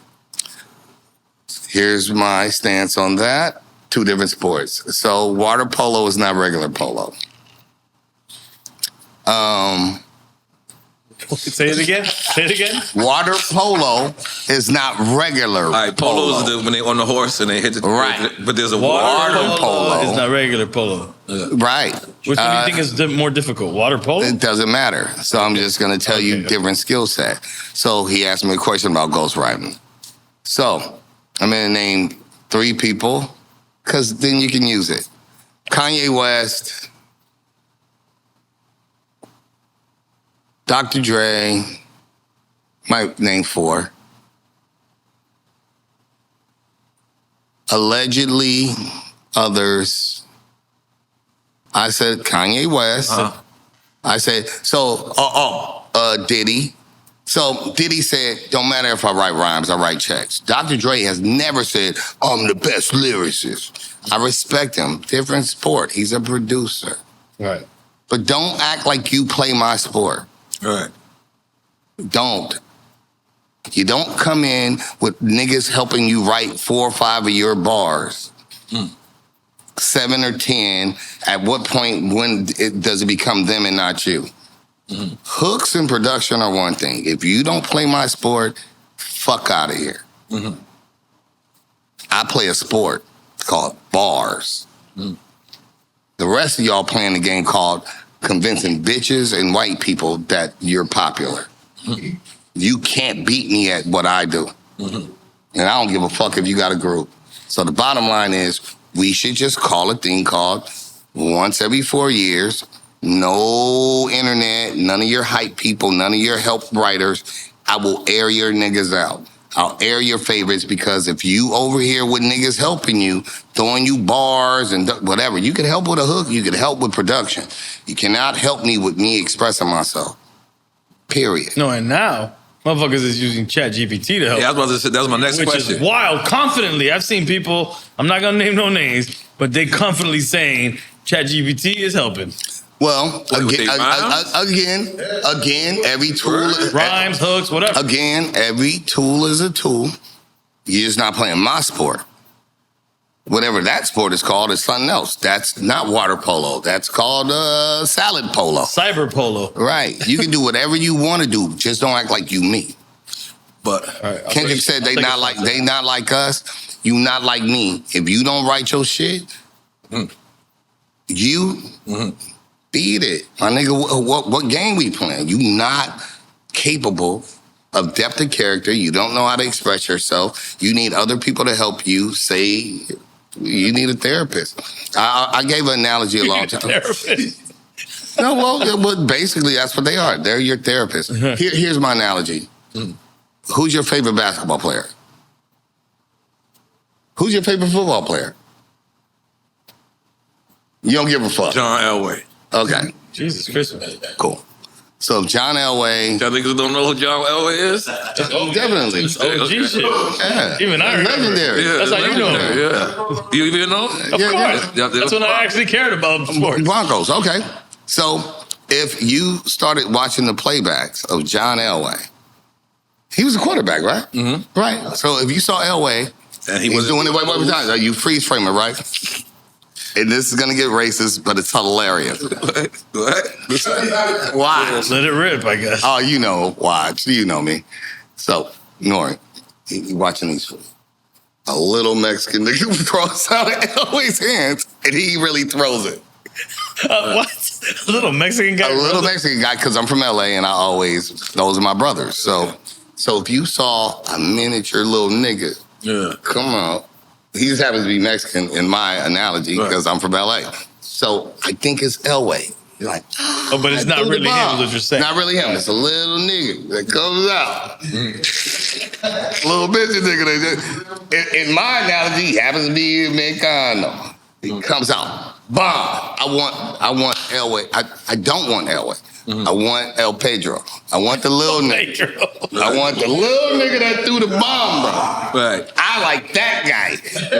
I want the little nigga that did the shit. Because you the big guy that looks like you doing it. They need each other. No, fuck you. Because the little guy, imagine he's on the floor, you step on him, bro. You're fucking this analogy. I like the real one. You can... I never went to McDonald's expecting Ronald McDonald to come out and make my hamburgers and take my order. Right. But for real, I did expect, it's called rap. If you can't write them, you're not like me. I don't want you around here. Get me the nigga that's doing it. Why is it accepted in R&B? Because they do a lot of hard work. Because they hold R&B. notes. And they dance, they sing, and they dance. Nigga, rappers, we don't have a hard job. Yeah, but how come, let me ask you this. How come Chris Brown could be related to one of the greatest of all times? And he clearly is great. But you find out that Chris Brown didn't write some of his songs. Is he still... That's how come he can still be great? In his genre. Look, Tom, so he's not great? We cannot be... We have to be honest, man. Right. In hip-hop, we have to be different. honest. This is the thing. Our In genre. hip-hop, it's not normal. It's not. In the genre of R&B, that is a normalized thing. Songwriters. People collaborate more. Michael Jackson, time's out. I never thought Billie Jean was not his lover for Michael Jackson. When did I was a kid. I knew this nigga was not fucking on nothing. Yeah, I wanted in that cup. Yeah. Billie Jean, nigga, the lights. I was like, he's the baddest. Come on. This is rap. Yeah. At some point, are we gonna have some accountability here? And the thing is this, although it is true What? That there's ghostwriting in hip hop. Right. Although it is true. From the beginning. Although it is true. This is the thing. This is where we have to be understanding of it. But we should be honest here. No, although it is true, the overlying rule in hip hop, a true MC does not have a ghostwriter. Yeah. That is the overlying rule in hip hop. But one of our best groups of all time, who? NWA said, Ice Cube write the rhymes that I say. Like I didn't even know what he was saying back then. When I thought about it, I said, "Holy shit!" Hell to the niggas from CIA. But that was only Eazy and Dre. But I'm gonna be honest with you. Eazy-E and Dr. Dre gets away with it. They never said they were the bars. They were never saying they were MCs or rappers. Really, truly. Right. They were a team. MC Ren and Ice Cube were the only true MCs. Right. In NWA. Okay. And then came DOC from Texas. Of course, and DOC. And he was writing. Right. Writing like a motherfucker. Right. Incredible. Incredible artist. Incredible. But Dr. Dre ain't never said, yeah, I got the bars. Yeah, DOC, you know what I'm saying? Like, he ain't shit. I'm Dr. Dre, Doc DRE. I spit all this shit. I wrote for Eminem. These other niggas like you shenaniganing. Right. They did not. And I think, if nothing else, it's called rap. Mm-hmm. If you can't rap good, beat it. Mm-hmm. If you don't write your raps, but you're good to the system, great. Just don't act like you do what we do. So I think Kanye should have stopped from the I'm this and I'm that. I'm like, stop. I'm Van Gogh or whoever the fuck you think you are. You're a cornball. I'll tell you some scary shit. Well, so you don't think Kanye's talented? I think he's hella talented. Well, you know, I lived with Jay-Z. It's time to stop with the shenanigans. Jay-Z? You lived with Jay-Z too? I did. I lived on State Street. I lived before this album came out. That's why I got the Jazz-O record. Man, wow. Hold on. You lived with Jay-Z. I lived on State Street, nigga, on the street with Jay-Z. No, I lived in the apartment with Tata and B-High and Jay-Z. Who else did you not live with then? You fucking live with David Banny, live with this guy. What are you doing? What Airbnb company are you tied to, bro? Stupid fucking LA kid that went on a dream called, believe in this rap shit, I was getting a bag, I had already fucked up. I went on the journey, bro. That's dope. Yeah, I mean, shit, ask them if I'm lying, nigga, they gonna tell you. Nigga, my story adds up. Thank you. So these niggas' stories don't add up. All right, what's the Jay-Z living story? Jay's my label mate. First album. Priority. Yeah. Right. Oh yeah, that's right. Right. That's right. Yeah. So that's how y'all connect. Yeah. And at some point, what did you think about him when you first met him? I actually protected him. Snoop shitted on him. Who? Snoopy Dogg, our label mate, shitted on him. Really? This is during the beginning of the East Coast West Coast shit? No. When then? This is East Coast killers, West Coast cat pillars, little monkey niggas turn gorillas. I'm on the radio. I'm up and coming. We're all label mates. Snoop calls in and shits on Jay-Z. And they ask me what I think about it. And I say, I think Snoop's wrong. I don't think he understood the bar. So I say, Jay-Z ain't sold no records. The company Priority don't fuck with Jay-Z. But Reasonable Doubt is fire. I'm like... Reasonable Doubt's already out? Yeah. Okay. It's a failed record. Failed? Failed record. Yes, it's failed. Do the math. See when it comes out. See when the single comes out. I'm telling you what the execs are saying. His B-side... Knock the Hustle already came out as a single? No. Dead Prez. Dead Presidents come out. They on the Foxy boat. record. No, ain't came out because they're never... What independent asshole label would shoot a fucking record for a B-side? Right. Back then. It's over. I'm telling you what the execs, the bean counters, are saying. Boy, he wants us to shoot this. They're saying it in front of me. I'm an artist too. I'm signed for my amount of money, whatever. They're like, nah, we're never gonna do that. I'm like, I think it's fire. This album's incredible. And with the premiere record, I'm like, this shit fire. And I already know, bro. That's the Hawaiian Sophie nigga. Right. I know what I know. Now, maybe you bean counters don't know who you dealing with. Niggas fire.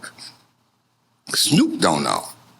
So I told my. So why did you think Snoop did that? I mean, I never. Because he didn't know in that all East and West. This is the Ice Cube's. No. What record is this? This is the first Jay-Z album. No, but the Snoop record. I don't know. That's not my issue.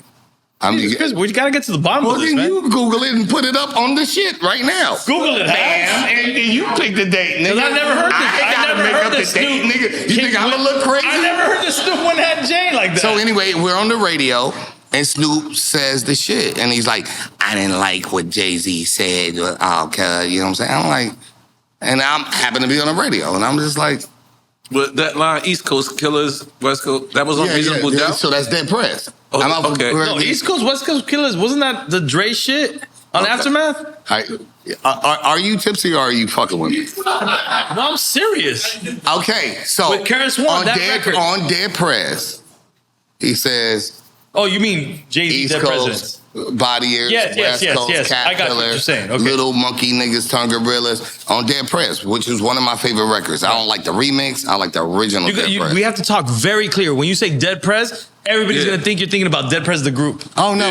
So Dead Presidents, the record, Jay-Z's Dead President. Yes. So they all come out around the same time. Right. My album,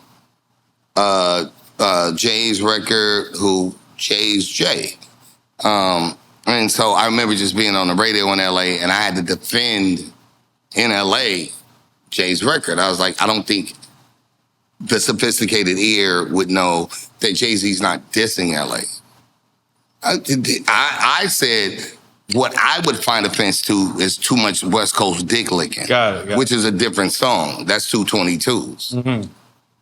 My ear's to the street on these bars. I'll tell you when a nigga talking slick. Because I can talk slick too. I shoot at niggas too. So whatever. We get all your favorites could get it, but I don't think what Jay was talking about was that. He was trying to do Queens niggas talk different than Compton niggas. They talk different. It's like when I told N.O.R.E, Rick Ross wasn't saying you in Hustling. Yeah.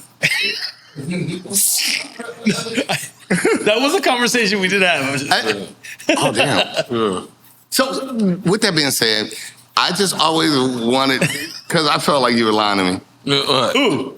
You really had it? You remember Hustling? The real N.O.R.E. No, you talking about the real N.O.R.E. I told him, not you, bro. Don't worry, it's not you. Not at first. I didn't.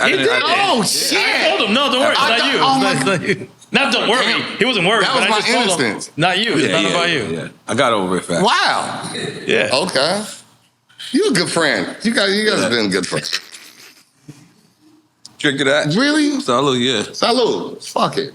Salud. Want to take a shot? I want to kill you. How do I do that? You want to kill me? Have some of this. No. I feel like you. Dale, chico. Can I piss real quick? 8 seconds. Yeah. I pissed a million times. Go for it. I'm gonna keep pissing. I'm waiting for you. Hey, I'll be right back. Okay, cool. No, don't worry. Don't worry. We won't go anywhere. I promise. Oh damn! You came right back for real. I want all this smoked up. How's that? That means I'm really tipsy. So I know I asked you earlier what was your favorite album. What's the album that you wish you could take back? Because you got 36 of them. Do you consider all 36? I do not believe that that's true, for one. Yeah, you have 36 releases. Of stuff. Do you consider them all out your album? Yeah. I believe it's... I mean, in 30 years, nigga. Yeah. Oh, yeah, fun. I made stuff. That's I don't right. know. 30 years, man. Yeah. Thank you. It's been 30 years of since the... People can't survive so long. This right here was the... No, that's... You don't have so No, but look. The 20th anniversary of it. I know, it's crazy. Think about it, though. On some real shit, you guys. Think about the Nips and the Pocs and the Pigs and just not even to be able to celebrate 10 years of a journey and still legacies that affect us. Yeah. Mm-hmm. So for me, I always just kind of find it I'm grateful to be here. I'm not comparing I need what so-and-so got. Right. But Nips, for Nipsey or Big, you know what I'm saying? Not even to be able to enjoy your kid turning. So life is precious. Like, for real. No fuck shit. So what's one album, if you had a chance to do over, you would say, nah, I wouldn't do it? Or private? None? That's fire. I'm with everything I said. When I said fuck so-and-so, whatever I said, I meant it at the time. All right. I ain't got no regrets. No regrets. You ever seen the tattoos where the person puts up no regrets? Meet the Millers. Right. Yeah, I'm totally okay with, like, even if I feel differently now, at least I felt how I felt, at least. Because these are time capsules about how I felt at the time. Absolutely time capsules. So maybe I was mad at my mom. Maybe I was sad about this or whatever. These are time capsules. That's what art is. That these people, everything that we do, every monument, even us as fucking children. Think about this from a philosophical standpoint. We are the culmination of everybody before us. Wild. I'm talking about for however long you think people were made. That survived for you to be here today. Right. We are just here, and now we're parents, and we're creating art and whatever. Sometimes we're like, fuck Caesar, or fuck this, or I like Nikes, or, I mean, it's a beautiful journey, man. I'm trying to embrace the grind. I'm trying to embrace the journey and enjoy my life while trying to at least do a good job while I'm here. You know what I mean? That's I would hope that's the most important thing is, like, enjoy it, live it, love it, and capitalize off of it. I want big bread, but big fun. I do. My mom before she passed, a long time ago, she fucked me up. And I'm gonna share something personal. So my mother only just died about 7 months ago. I got 4 sisters. Thank you. Thanks for the condolences, but that's not my issue. I got 4 sisters, 3 older, 1 younger. So what makes me tick has never been, and I'm a Creole. My mom from Louisiana, my daddy from Arkansas. So I'm just clarify what the fuck I am. Ain't no nigga ever gonna change me anyway, because even when I was born in LA, I used to be the darkest kid in my family. You a Latino, I'm a Creole. French blood, whatever. So I've always had a journey. I wrote about it on my first album. You're not gonna force me to do shit. Right. Always felt very strongly and had a strong protective family about self. I made many mistakes, but my family allowed me to make mistakes, and my homeboys did also help me too. But I think one of the things is part of this journey is the love part. I grew up Catholic as fuck. I know my 7 sacraments. I didn't grow up with whatever. Like, even in LA, like, you asked me about Crip shit. I'm telling you, it was much harder to even identify with blacks culturally, because I identify with Latinos. I mean, who's poor and Catholic in LA? So I always feel like the bigger point is to express yourself. And I'm grateful to have an opportunity to, at 50 years old, to be able to express myself and be honest and hopefully not bitter and jaded, and inform people about, because I didn't listen to my father I listened to my mother because she's a tyrant. She was a tyrant. She was awesome. But, you know, that we do better. Like I want to be able to be in a place where I can give people game people up, make sure, you know what I'm saying, we're protecting what's most important, which is all our civilizations, all our people. How do we build bigger businesses? And I really don't even think that we should even start celebrating people that have been celebrities, because they don't deserve to be celebrated anymore. I think after 200 million, if you ain't helping nobody, then we shouldn't talk about you no more. If you make $200 million and you ain't out here really doing the people's work, you beat the monopoly board. Right. You're gonna fold yours up, and then we're just not gonna give you nothing. We'll find somebody else. Find somebody to help. I think we need to start bringing our energy differently. I don't have to shit on nobody for me to feel better. I don't think that like people are all like algorithms. Niggas act like algorithm is like, I don't know. Like niggas God act, talking to them. No, niggas act like the algorithm is like science, like pi.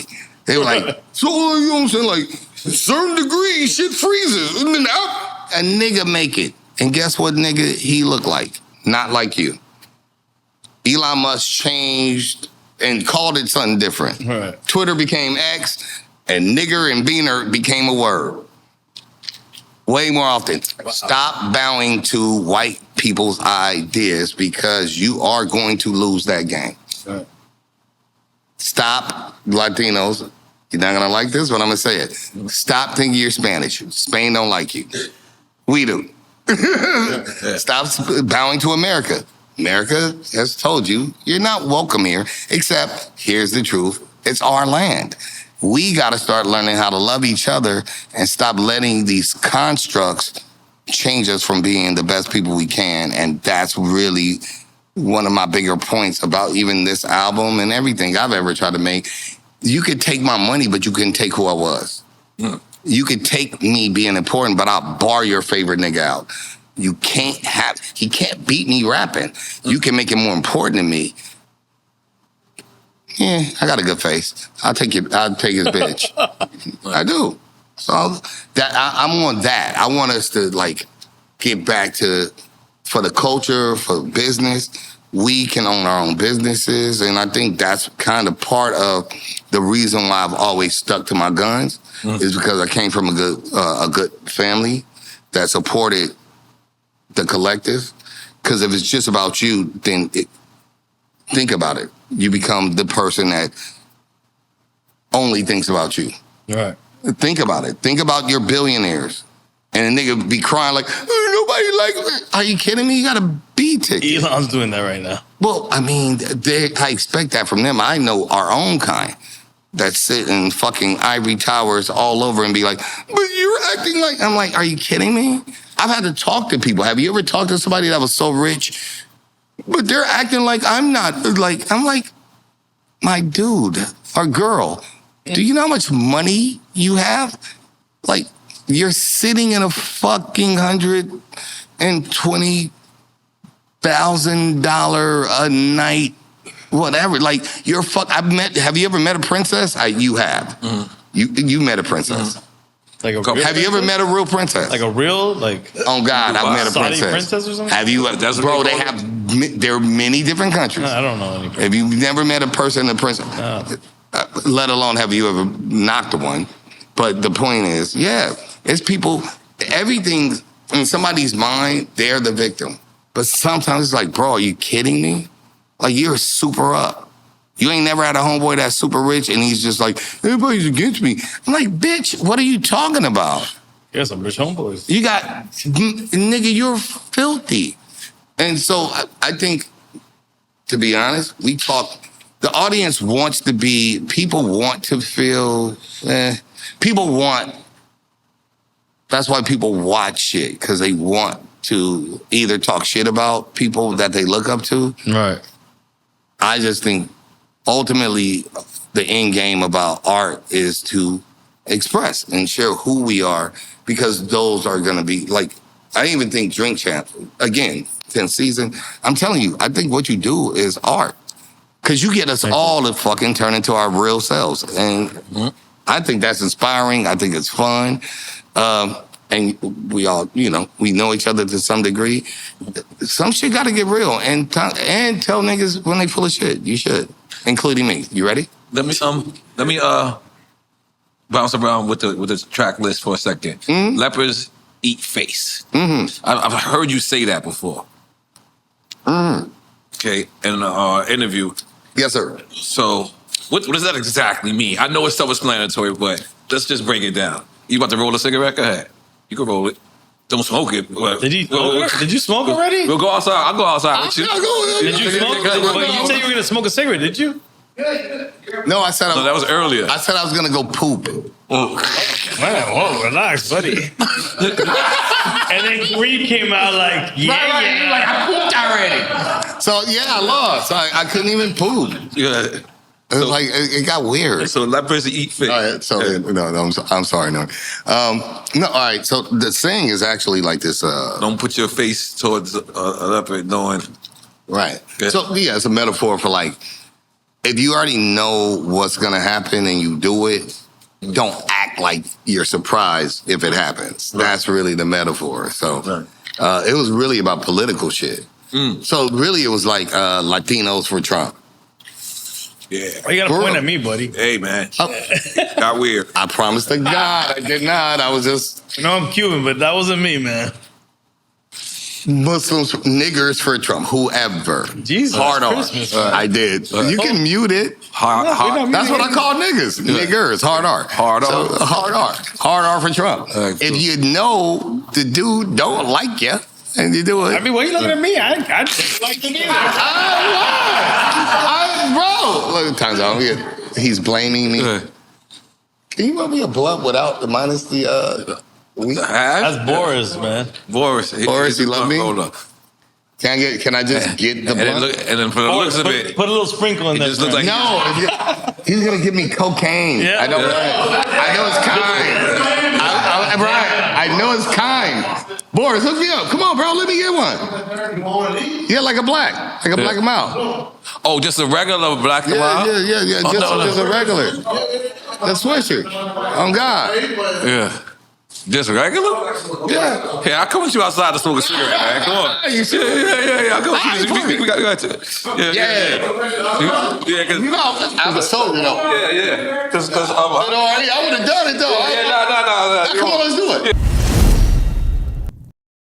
Is this cool? Can I put that in? Yeah, of course. This is amazing. Thank you, guys. Absolutely, man. You say you got 2 more questions? Yeah. Okay. You got to do I want more questions. Well, I got some statements, actually. And question statements. Okay. No, I want to do another death round. I'm just, you know, my job is me against you. Okay. Relax, buddy. Relax. He's a relaxed guy. We've gotten drunk enough in our life. In fact. Absolutely. Yeah, you back on? Yeah. Nah, so I just wanted to go back actually to your sons, because I just want to highlight them, man. We didn't say Coast Contra. The contribution that they bringing in today is amazing. It's amazing. I know as a father, I don't need you to go in depth because I know you said they could speak for themselves at some point, but you and Tidra having these kids, I mean, and what they've become as artists. And I hope they've been good kids to you guys. Well, look,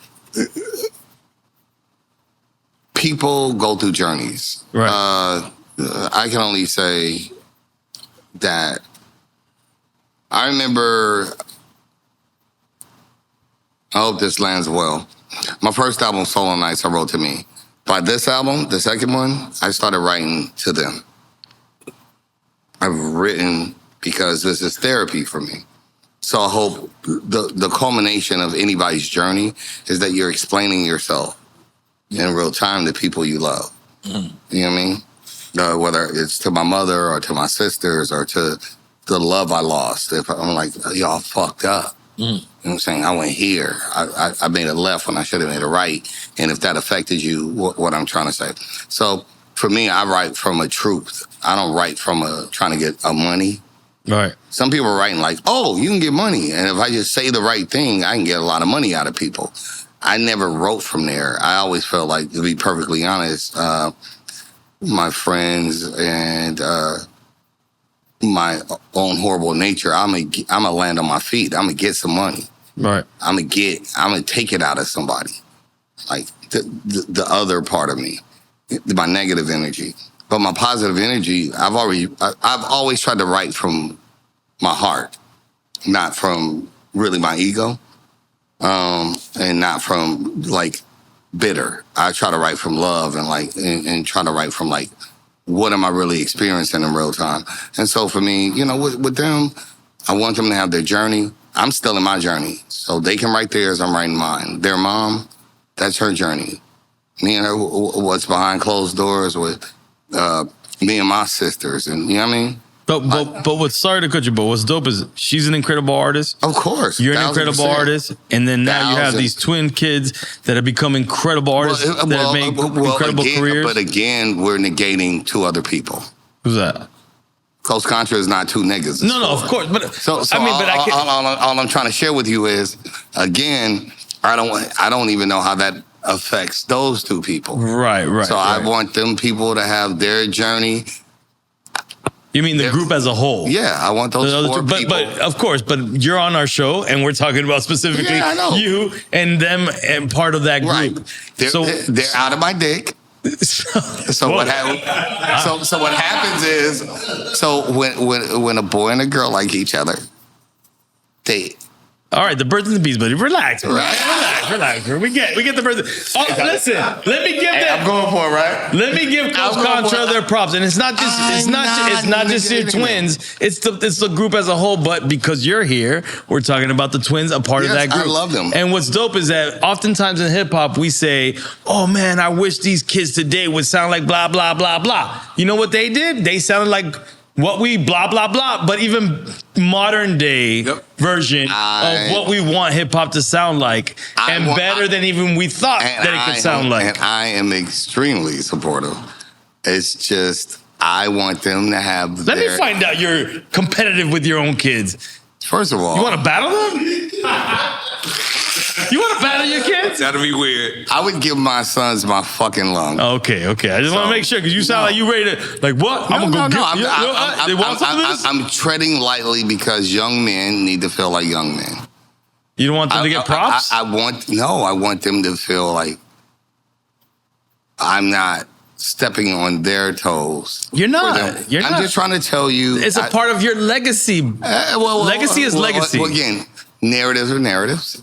And what I'm trying to do is, with their mother, with them, with my family, is to make sure that, and with my homeboys, you know what I'm saying, that I say respectfully, like, it's really cool to talk about, with P, when we were in real time. Children's perceptions are different than parents' perceptions. Absolutely. And so I want them to be able to tell their story as opposed to me having my version. They'll tell theirs as they tell theirs. They will tell their stories because they're making a great career for themselves, and they will have. They make more money than me, but I don't want to keep talking about that. The thing. They will have their platforms to tell their stories. Right, all I'm doing right now is paying homage to you. Damn, dog. You Eric to me, bro? Yes, I Eric do. All right, I got him to laugh. So we'll move on from that. I love you. Love what your sons are doing, by the way. I do too. All right, absolutely. I love what Coast Contra, not my son. Come on, bro. Obviously, man. Jesus Christ. He should take a shot for that, being super political. Yeah, you gotta take your shot, bro. It alienates the other. No, they're dope. All of them are dope. We're just saying specifically because you're here. If their dad was here, we'd say, "Fuck your son's dad." Oh my God. That part. Don't mean that, by the way. Yes, you did. No, I meant it literally not. No, it did. Literally. I don't know. That didn't make sense either. Isn't that a Bay Area thing? No. That's a. So LA, different hoods do different shit. Okay. And then honestly, I think it's a New York thing. Really? New York. I feel like that's Piccadilly. No, for real. Wait, that would be Bay Area too, right? Piccadilly? No. No? No, I'm telling you. I feel like E40 would say Piccadilly. No. You know what New Yorkers did? LA niggas would do like hood shit and click shit. New York niggas just started like. New York, they didn't want to touch your hand. You smell me. And I was with smell that. me was an E40 shit. You smell me. Times out. E40 made most of the slang. Stop it. Nah, he made all that. I say. Times out. I wasn't there, but most of LA slang and even Atlanta, and let's start speaking on some other shit. I'm gonna move this needle. Okay. A lot of LA slang is bass slang. A lot of the production of the South of Atlanta, because Too Short and E40 went. It's highly influenced. That's bass sound. Even what LA does right now, that boom, boom, boom. Last time that I checked, it's bass shit. Yeah, for sure. Period. So we always like. Hip hop was created in the Bronx. Most people don't argue that at this point. Right. Certain vibes got caught. So all the Atlanta vibes, the LA vibes come from the Bay. And we should give them that credit. I think motherfuckers trying to remix shit is whack. I remember when Jay-Z was wearing white t-shirts in New York, and then they was like, hat to the side and white t-shirt, and New Yorkers, and we're arguing like, bitch, you did not wear white t-shirts, because when I was in New York in my white t-shirt, I remember I had a Rolex. I'm in Times Square at my hotel, and the girls, back then I'll date myself, but we wearing white tees with the Rollie, with the LA hat, but we bagging the girls and all the, so right. We're like 18, but we're bagging like 18 and like we could get the girls at McDonald's. That's how old we were. You know what I mean? I don't know if that makes sense at all. But when you're a kid, when you're 18, upperly mobile. You said McDowell's? McDonald's in Times Square. I thought you said McDonald's. No, I can understand. I could get the girl McDonald's. That's how old I am. So in 1995 and 6 and 7, when you're not old. Oh, okay. You're a teenager, and but the girls would be like, I remember one girl, like, she's like, why are you wearing your undershirt, yo? In New York, and we just yelled. We was like, bitch, bitch, bitch, bitch. This ain't no undershirt. Charlie would love this conversation. Oh, we were angry. We were like, what do you mean? This was our suit. Uniform. Yeah, this is our uniform. She said, why, no disrespect, why are you wearing your undershirt? So, like, for that to go from undershirts to Jay-Z making it like, it's our uniform, it was like, that's not, no. We wore white t-shirts, 2 pro clubs in LA. This is before Cash Money was doing it? Stop it while you're behind. No, let's just be hip-hop. LA created the white tee. Knock it off. You guys created the black tee. Who, Miami? But who's we? Atlanta, the South, but the T, as it fit, is an LA thing. It's I didn't notice that. But I think Cash Money made it really big. Stop while you're behind. I actually think so. You stop while you're behind. The white tee, Jay-Z, with it to the tilted brim. Was it Jay-Z? I remember record labels guys. telling us when we go to LA, don't wear white tee. Right. But I thought the white tee was the dope boy thing. That was the dope boys in the South. That's what it's an LA uniform. We were taught to wear that. That's how girls liked you. You wear a white tee. If you got your money up, you got 2. You wore 2? You would wear 2. That's weird. Okay. You left early. I did. When did you leave, sir? Back and forth. How old were you? When you really felt like, look, I'm going to take it home. When I became Miami officially, I was like 9 years old. So I got dog years. So my dog years are LA and New York. Like when we had a cousin. Yeah, I had a cousin in Harlem. So dog years. But I'm telling you, LA shit, white tees, 2. Look at a Mexican. Look at the process. You don't need the khaki suit. You know what? When you say Mexican, I'm telling you, that makes more sense to me. We're all the same Mexican animals. homies would wear the white tees. We're all the same animal. No, the khakis. So the khakis, they were white with the khakis. Right. Yeah. But you're missing a point. If you had money, you could wear Levi's.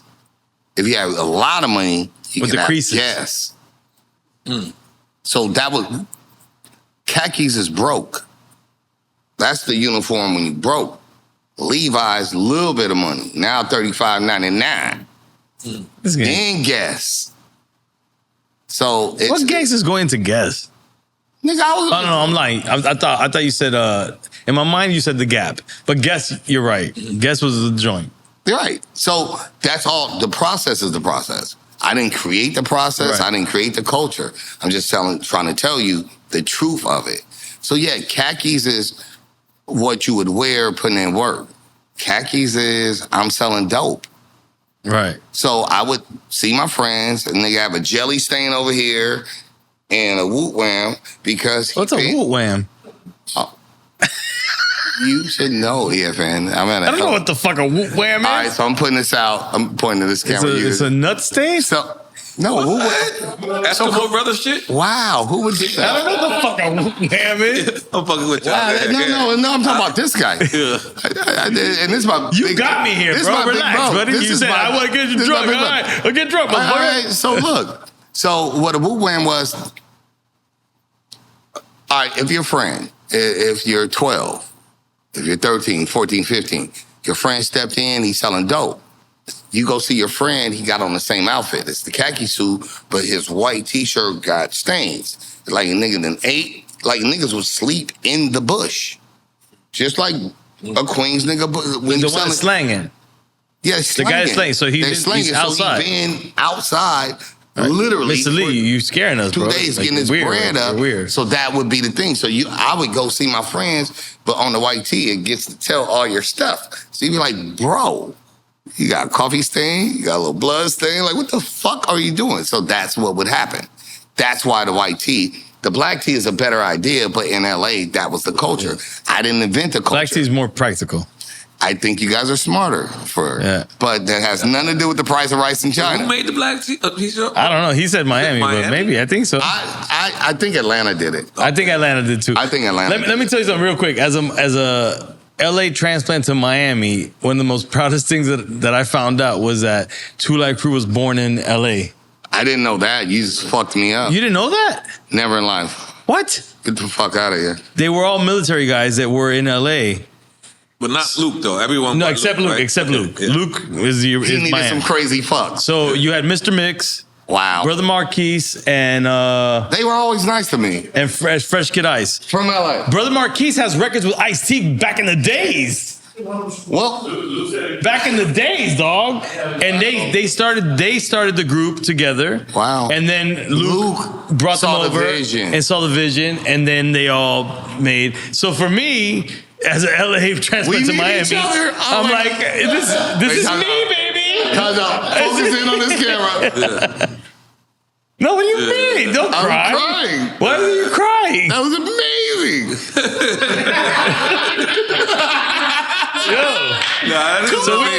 We can LA and Miami can share. That is an amazing story. That is an amazing story. Come on, man. Oh yeah, in Miami Life. You know that he did the song Miami Life for what soundtrack was it? The Substitute. The Substitute. So it's funny because in Miami, because I'm here and he made it, and I was in the scene. They were like, "What the fuck? Ras Kass is doing a song about Miami Life." No, everybody. Well, my experience. No. The original people. Originally, people They were like, "Who the fuck?" They were a little. No, not who. They knew who you were. They were just a little upset. Like, why didn't they pick a Miami person for this? But I don't know if you remember. I actually reached out to you shortly, maybe after. I don't know how long after, but we. Is that how we locked in? I think so. I don't know how. Whatever. Okay. Drunk memories, but talk about Miami Life. All right, so which is a great song, by the way. Okay. My biggest issue about soundtracks were, especially LA soundtracks. Obviously, I'm from LA. I'd be like, where are these other songs from? But hold on, can I pause you for a second? Sorry. Because I want to give context. I don't think even N.O.R.E understands. I don't know what the fuck. So there's a movie called The Substitute, right? Okay. Remember what's the other movie that came out? The LA one was Edward James Olmos. American Me or Stand and Deliver? Remember Stand and Deliver? Yeah, but American Me is way gangster. No, but that's not a high school. But that's not a high school movie though. Right. Stand and Deliver was. You remember the high school movie? Stand and Deliver. He was the teacher, right? Right. So another movie came out called The Substitute, which happened in Miami though. Right. In Coral Gables High, actually. Okay. I don't know if it was based on a true story, but they filmed it in Miami, actually. And they was hating on it? No, so it was like the other movie with Edward James Olmos, and then he made, and then Lean On Me as well, in the same vein. But Lean On Me was based on a real person. He made one of the lead singles. Joe Clark. So he made the lead single, Miami Life, off of that soundtrack of a movie that's based on Miami. So can I land? So you and Pitbull was hating on that? No, Pitbull wasn't around yet. Pitbull was rapping. No, Pitbull was rapping like me. Pitbull was dragged on. At that time. That part. Yeah. That part. No, so my biggest argument about soundtracks was, even if you're not from the place, make it sound like, you know what I mean? So I you know, when you ain't nobody and you just trying to get on, my whole shit was like, if I get a chance to get on something, make it about the movie, make it about the place. You know what I mean? Like, I don't want to hear a soundtrack about we in Mars, but a nigga like, oh, I'm in Neptunes. I don't want to hear that. So my whole shit was, I got an opportunity, and it was called The Substitute, but they show you, you know what it is, you know what I'm saying? You're going to see trailers, you're going to see all this shit. I'm like, well, fuck it, make it about the place. You didn't get to see the actual movie? No. Had you been in Miami yet? You had been? Yeah. I had already been. Like your family, like Tidro didn't like. No baby mama. Okay. There's no kids. Okay. It's just me having opportunity. But you've been out here though. Yeah. Okay. I've traveled. I've been with Coolio. Like the homie's been up, bro. You know what I noticed? You got a really good memory. Yeah, his memory's impeccable. Must have never smoked weed. But he drank a lot, which is weird that he has good memory. So I'm very suspicious of you right now. I'm kidding. Again, let's play Miami Nice. Miami Nice. Michelle. Millie, bro. Millie. We can't give her another name all of a sudden. She's gonna kill me. Sorry, Millie. Sorry. No, I was talking shit. Please don't kill me. You're good. I got you. Thank you. Appreciate you. Okay. So long story short, no, I didn't. So my opinions about movies, like the soundtracks didn't match the movie. Right. So I was like, if I ever get a chance, I'm gonna mirror the movie. That was my whole thing. And so when I got an opportunity, the first one I got was the Street Fighter soundtrack. Street Fighter? Yeah, the Street Fighter soundtrack, the original Street Fighter soundtrack. You was on that joint? That's how I get my first fucking Source quotable. Oh, I gotta go back. We went all around the planet pitching and no one hit it, which is me and Saphir. Oh, yes. So I get my first. Yes. Period. But now I'm on the soundtrack. I'm like, but it's in Miami. And I'm like, I've been there. I'm not from there. But let me start learning. All right. Like, I don't want to write some shit and be talking about some shit and talking about a street that don't make another sense to a street. I just want to, like, because if nothing else, honor the place. You know what I'm saying? If this movie is about being in Miami, being in high school, well, I just came out of high school, I need to understand the best I can about Miami, the best I can. Right. You know what I'm saying? In my small experiences, but honor the movie, honor the place. That's, look, it don't cost you nothing but a little bit of time to learn. Right. I'd rather do it. So that's why I did it Miami Life. I was just like, really, I had called it Miami Vice. I was going back and forth between Miami and LA. And then the company was like, well, just They said you wanted to name it Miami and LA? No, I was going to call it Miami Vice. Oh. No, I think Miami Life was the better. But when we made it, I wrote it. I knew people here. I had been here. I saw the trailers of the movie. I understood what it was about. And I was thinking about me in high school. I had homies that were in the movie as extras that were real gangsters that played gangsters. And I just wanted to honor the city. You know what I'm saying? Like, I've been here. Like, I don't want to be on no fuck shit and be some out of towner and like, why is this soundtrack got this nigga from way over here? Nah, you because did I think justice. that's dumb. Nah, you did it justice. I tried my best. Nah, it was dope. It was dope. I tried. At least I gave a fuck. Nah, it was dope. I thought it was super dope. I mean, for hip hop heads, thank you. We appreciated it. Yeah, walk these streets with more heat than Alonzo Mourning. Yeah, you know what I mean? Originally when I first was like, what? Razz did this? Oh, okay, it was dope. Yeah, I just wanted, again, not my home, but I've been here. It's, I just wanted to honor that. So think about it. It's like if Razz did Left Rack Life. Right. If y'all got to produce it, let's just take all us out the equation and just say, you're going to write a movie about a high school in Baltimore. Fuck, at least do some research. Right. I just want to learn. Now, you said some shit that resonated with us. Right. So I just, 100%. for me, young boy, I'm just like, I talk some shit, then I got challenged. Like, well, you don't like when these soundtracks don't be sounding like LA soundtracks. They giving you Miami. I'm like, well, I got homies there. You know what I mean? Like, it's not my home, but let me try my best to at least be true to the movie. Right. I may not be true to the people. Right. And I'm a kid. So whatever. When you're like movie. 17, let's be true to the arc of the movie and trying to say this stuff. And which is, I guess, an attempt at narration. Mm-hmm. Not really acting, just narration. Like, I'm just trying to narrate, like, how many, I'm launching rockets and Scuds at Crockett and Tubbs. Anti, full of more rum than a Mai Tai, and despite high school, I'm just trying to say, I'm refusing to listen to what the PTA say. Fuck a 4.0 GPA, I got a GTA with a ETA of 3 o'clock, so shake the spot like Luke and the girls in the Daisy Dukes. Specific to the movie. I'm trying to be extremely in specific. High school. Right. And I'm just thinking how I would feel at the time we were younger, so I'm like, 5 years back. But if I was in high school and I'm mad, like, fuck these people, but trying to honor, I think that's part of writing. Is that, like, I'm not 15 anymore. I'm not 20. But sometimes you feel we're humans.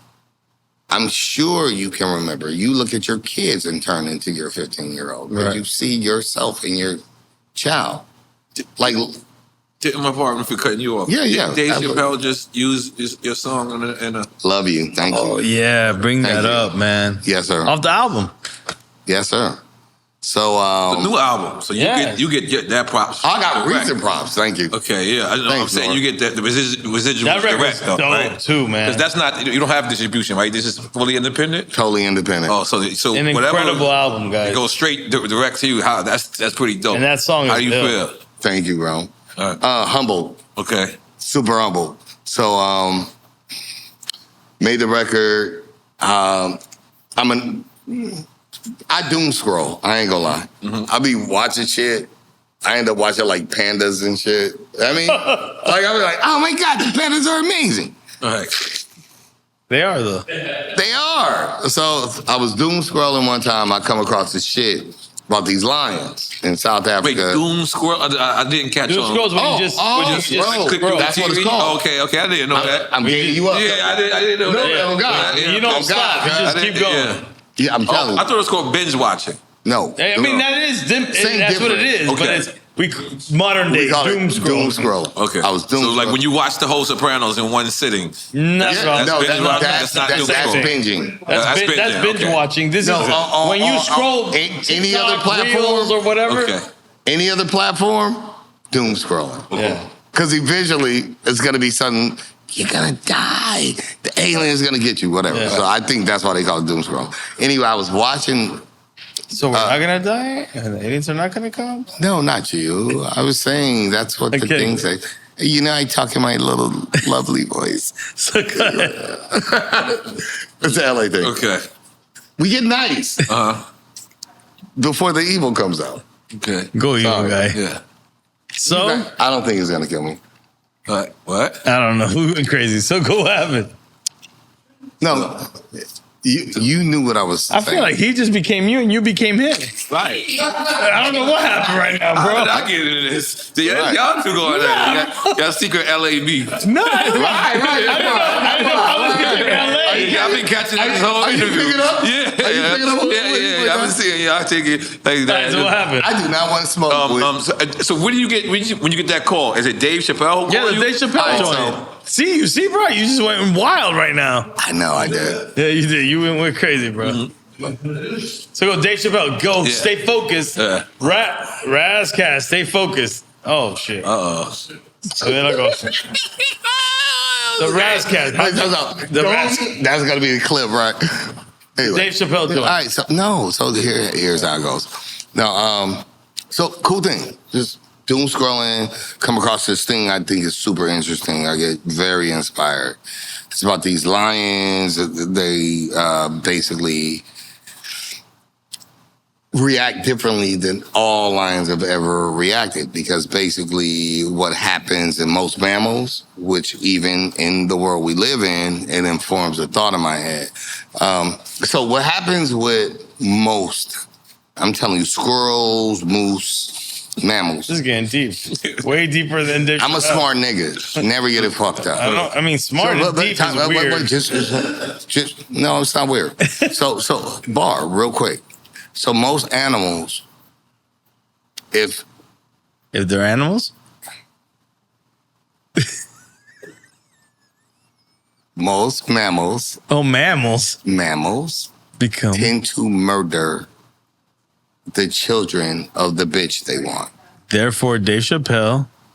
Wait, I'll get there. I love him. I'll make this fast. So it becomes, who's loud? No, don't worry about it. It's Millie and Boris. Okay, so you're watching Love. Okay, so anyway. So you're watching Love and Hip Hop. So long story short, I was watching Love and Hip Hop, and then I doom scrolled into the lines. The point of the lines is that they behave differently. So I made a song out of it, and then I couldn't finish it. Eventually, Tupac's brother hits me. And it's like, I heard this record you made. Because the story's about 6 brothers. I couldn't get everybody I wanted. I had like Mopreme, like Pac, whatever. So we get the record together, put the record out, we give it out for free. Fast forward like a month and a half, I get a call basically from Chappelle's, no, not basically, from his exec producer who used to work at Priority. And she's like... That worked with Chappelle? Yeah, his exec producer. Okay. I hadn't seen her in fucking 15 years. I get a DM on the gram. I heard somebody had hit me like, yo, Chappelle came out to your shit. Like this thing I put out like a month ago. Like he was already doing it in his shows? No, he came out one night. Like I put out the record 2 months. A month and a half later, somebody texts me like, bro, I was in DC. Chappelle came out to your record. One out of 100,000 people was like, bro, he came out to your shit. I'm like, that's super cool. Blessing. Which is cool. That's but this is not the live show that aired. Yeah. No, that is it. Oh, that is it. So you already knew they gave you the heads up? No. What I think is he comes out to everything. Who cares? Oh, you didn't know. No, niggas come out there, doom, doom, doom, doom. Who cares? Okay. I mean, I'm like, tell him I said thanks. You know what I'm saying? Like, I wasn't there. That was in D.C., bro. Just tell. You didn't know that was going to be that. Of course not. Right. I mean, we're all aware of each other. We say thank you. So it's not a big deal to me. I'm just like, hey, man, that shit's... Tell him I said thanks. Well, it's dope. He came out at his home. He from D.C. Right. So I'm like, that shit... You know the special was going to do that? No, not at all. You didn't know that was the special? Nobody knew what I'm that. saying. Nobody knew it. Right. So apparently it resonated with bro. The whole line shit, that's why he showed it the way he showed it. So we got the Netflix special. Great bag, great opportunity. I was able to watch it with him. Everything. With him? Yeah, he brought me out to kick it with him, bro. To Yellow Springs? No, in Beverly Hills. You know what I'm saying? Like, sorry, buddy. See, this is when the West goes wrong. You're my big brother. Don't attack me. Bro, we're the same age. What are you talking about, bro? Cheers to No, that was it. So it was really cool, man. It just came out like genuinely. You got to sip it, don't count. Yeah, you definitely didn't sip that. You out of control, Raz. You out of control. Hey, you ain't got to. You have to gulp it. It's not a big gulp. Damn. Come on, no. All right, so hold on. One of the last things before we leave. Okay. Are we done? We're almost done. We're about to be done. Yes, Raz, about to be done. Do y'all love me? We did 3 hours, buddy. We rocked. Did it go there? We rocked and rolled, and we rocked and rolled, buddy. Oh my God, Listen. I want to pay homage to our homie Da Vinci, Miami producer that passed away recently. That worked with you, and seriously, can you just give some words for Da Vinci, please? I know his family would appreciate it. I would love to. So, and like I said, I would. Whoever the fuck is talking should shut up. I knew it was you. No, man. Thank you. Don't talk. Thank you. Okay. So my journeys with you, I'd be remiss if I didn't shout out our journey. Of course. Friendship. I don't have a regret in knowing you. I hope you don't have a regret in knowing me. Well, it's no funnies, but you can make fun of me. Hey. I love you, and I really appreciate you. And I met so many great brothers here, and I remember like even us going to go, like getting the deal and going to K-Town and everything, and so. You know, those are the things that are true. So with Da Vinci, he knew Ras and Taj before they rapped. Your kids? They were there recording. With Da Vinci? Mm-hmm. Wow. So the Coast Contra, the Contradictory Coast, they were there. They were there. They were there, even with Rio Low. So facts are facts. I'm not here to try to do magical stories about what didn't exist. No. I'm just saying. So my sons and this journey, like Da Vinci, we were working on a record. Did you connect with Chip? I'm gonna say this right here. Yeah, I did. Y'all good? Yeah. So you guys gonna work on those records? Yeah. And his mom and. Come on, man. Nah, his mom, their family wants his music to be out there. His mom and Chip, so Chip will get that done. Again. And I want to just say something really quick. Da Vinci worked a lot with Dilla. With Jay Dilla's family. Yeah, and I know. So and we would be remiss. So I with my dudes. Yep. With Tone, it's all family. I let them know where I stand, and that's what love is, because, you know, people trying to get in because it's cool to hang out with people is not the same thing as, like, loving people. Yeah. So, still my brother. I was talking to Da Vinci, which is, you know, provable. I was working on a record. I was trying to get him, like, fix this hook. I was like, bro, I ain't got the hook. I got a song from 5 years ago when I was in a different space called I Just Want to Forget It All that he made with his homeboy. I'll play it for you. And I still want to put it out. It's crazy. But what I like is the love. And I want everything going right to where it should go. Give it to the family, how we build each other. Because at the end of the day, we will end up on the wall. And one thing you can't take it all. You hope to end up on the wall. Right. I don't want to end up in the ground. See, if you end up in the ground with nobody stepping on your fucking bones after your families, then what was your bloodline about? I want to end on the wall. Not for my vanity, for my family's hard work. That's why you do this. So long live Drink Champs. Thank you. Long live Noriega. Thank you. Let me ask you one more question. I heard you say earlier that you was in New York with a white tee and a Rolex. And then I seen you in a couple of the interviews and you had a Cartier on. And now you got a big boy Nautilus. You know what I mean? That's the rose gold, right? Yeah. Are you protect? Yeah, that's it. Protect. Yeah. You're a big watch guy? Not really. I'm a jerk. I just like fly shit. Okay. I be like, what is that? I want one. Right. I'm one of them boys. Mm-hmm. My car game is one thing. My watch game is. I don't even like. So even this. Right. I designed it. I want it beefy. I want to give it like Kendrick. If you're born and raised in LA, I want them beefy. Why are you LA racist right now? I'm not being LA racist. I'm just saying. I'll do it for New York. Okay. I want to create your state. So I made. Oh, so that says LA on there? No, it's just look. Oh, okay. It's California. Well, it's the state of California. Right. So I want to go for New York. Oh, that's I want to go fire. for Florida. Oh, that's like fire.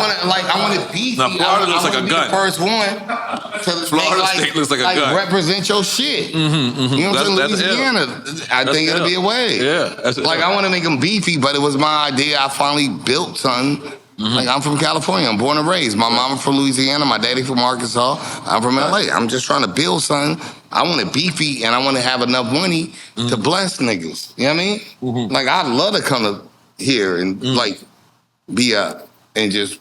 You know what I mean? You being from Queens. Yeah. Make your Queen shit. Make your city shit. Go up. No, that's a dope idea. I didn't realize that. Yeah. It's Cali links, nigga. All right. I made that. Oh, Cali. I'd be remiss. Okay. He's peeing. Okay. N.O.R.E, you know me. Yeah. Sometimes I have fun. Let's see. Yeah, I'm about to have another drink. I know, I want one. Michelle's shitting on me. Millie. Wait, is he pooping? I gotta pee. I gotta go. You can bother him from the seat. Come on. Hilarious. Come on, you love me. You know me. Let me be a dick. Yes. Come on, bro. Oh shit! You made me forget my shit. No, I can't even do that to you. I can't. I can do it to him because it's hilarious. Millie, can I? Oh no, He knows. Take another drink. You know he knows so many dirtier things about me that he doesn't say. Man, I don't even know. No, what keep the it Holy shit! Totally do. We went to some weird parties. That's for sure. You know all Can I get some kinds ice? of. He knows some quid about me. So is there anything you think we gotta say anything before? Oh, okay. He's like, Maka I Bing Bong. got. Okay. What the fuck was that word? Nah, listen. Exactly. Real quick. Bang on me. No. Look, I'm trying to create a. Nah, person. serious shit. Oh, I'm sorry. First of all, thank you, bro, because you got on my album. You got on my mixtapes. I never liked you. I've never liked you. And that makes me thank you even more. They never liked me. That's hilarious. Because I literally wouldn't be here today I've always loved if you. artists didn't believe in what I was doing and mess with me. You're my and brother. obviously, this is the biggest example of it, N.O.R.E. Yo. All right. And come on. Yep. The regular, like, you've been brilliant. I was before. I knew him before you even stepped in brilliance, and that's dope. It's just that's what it takes. It takes us. Jameson. Honestly, so all's well. So bro. thank you, bro. I'm not gonna talk about your fetish with midgets or spy planes. All's well here. Oh, who? As I'm going to. Hold on. See. See, this is where it gets weird. Let's look at the picture.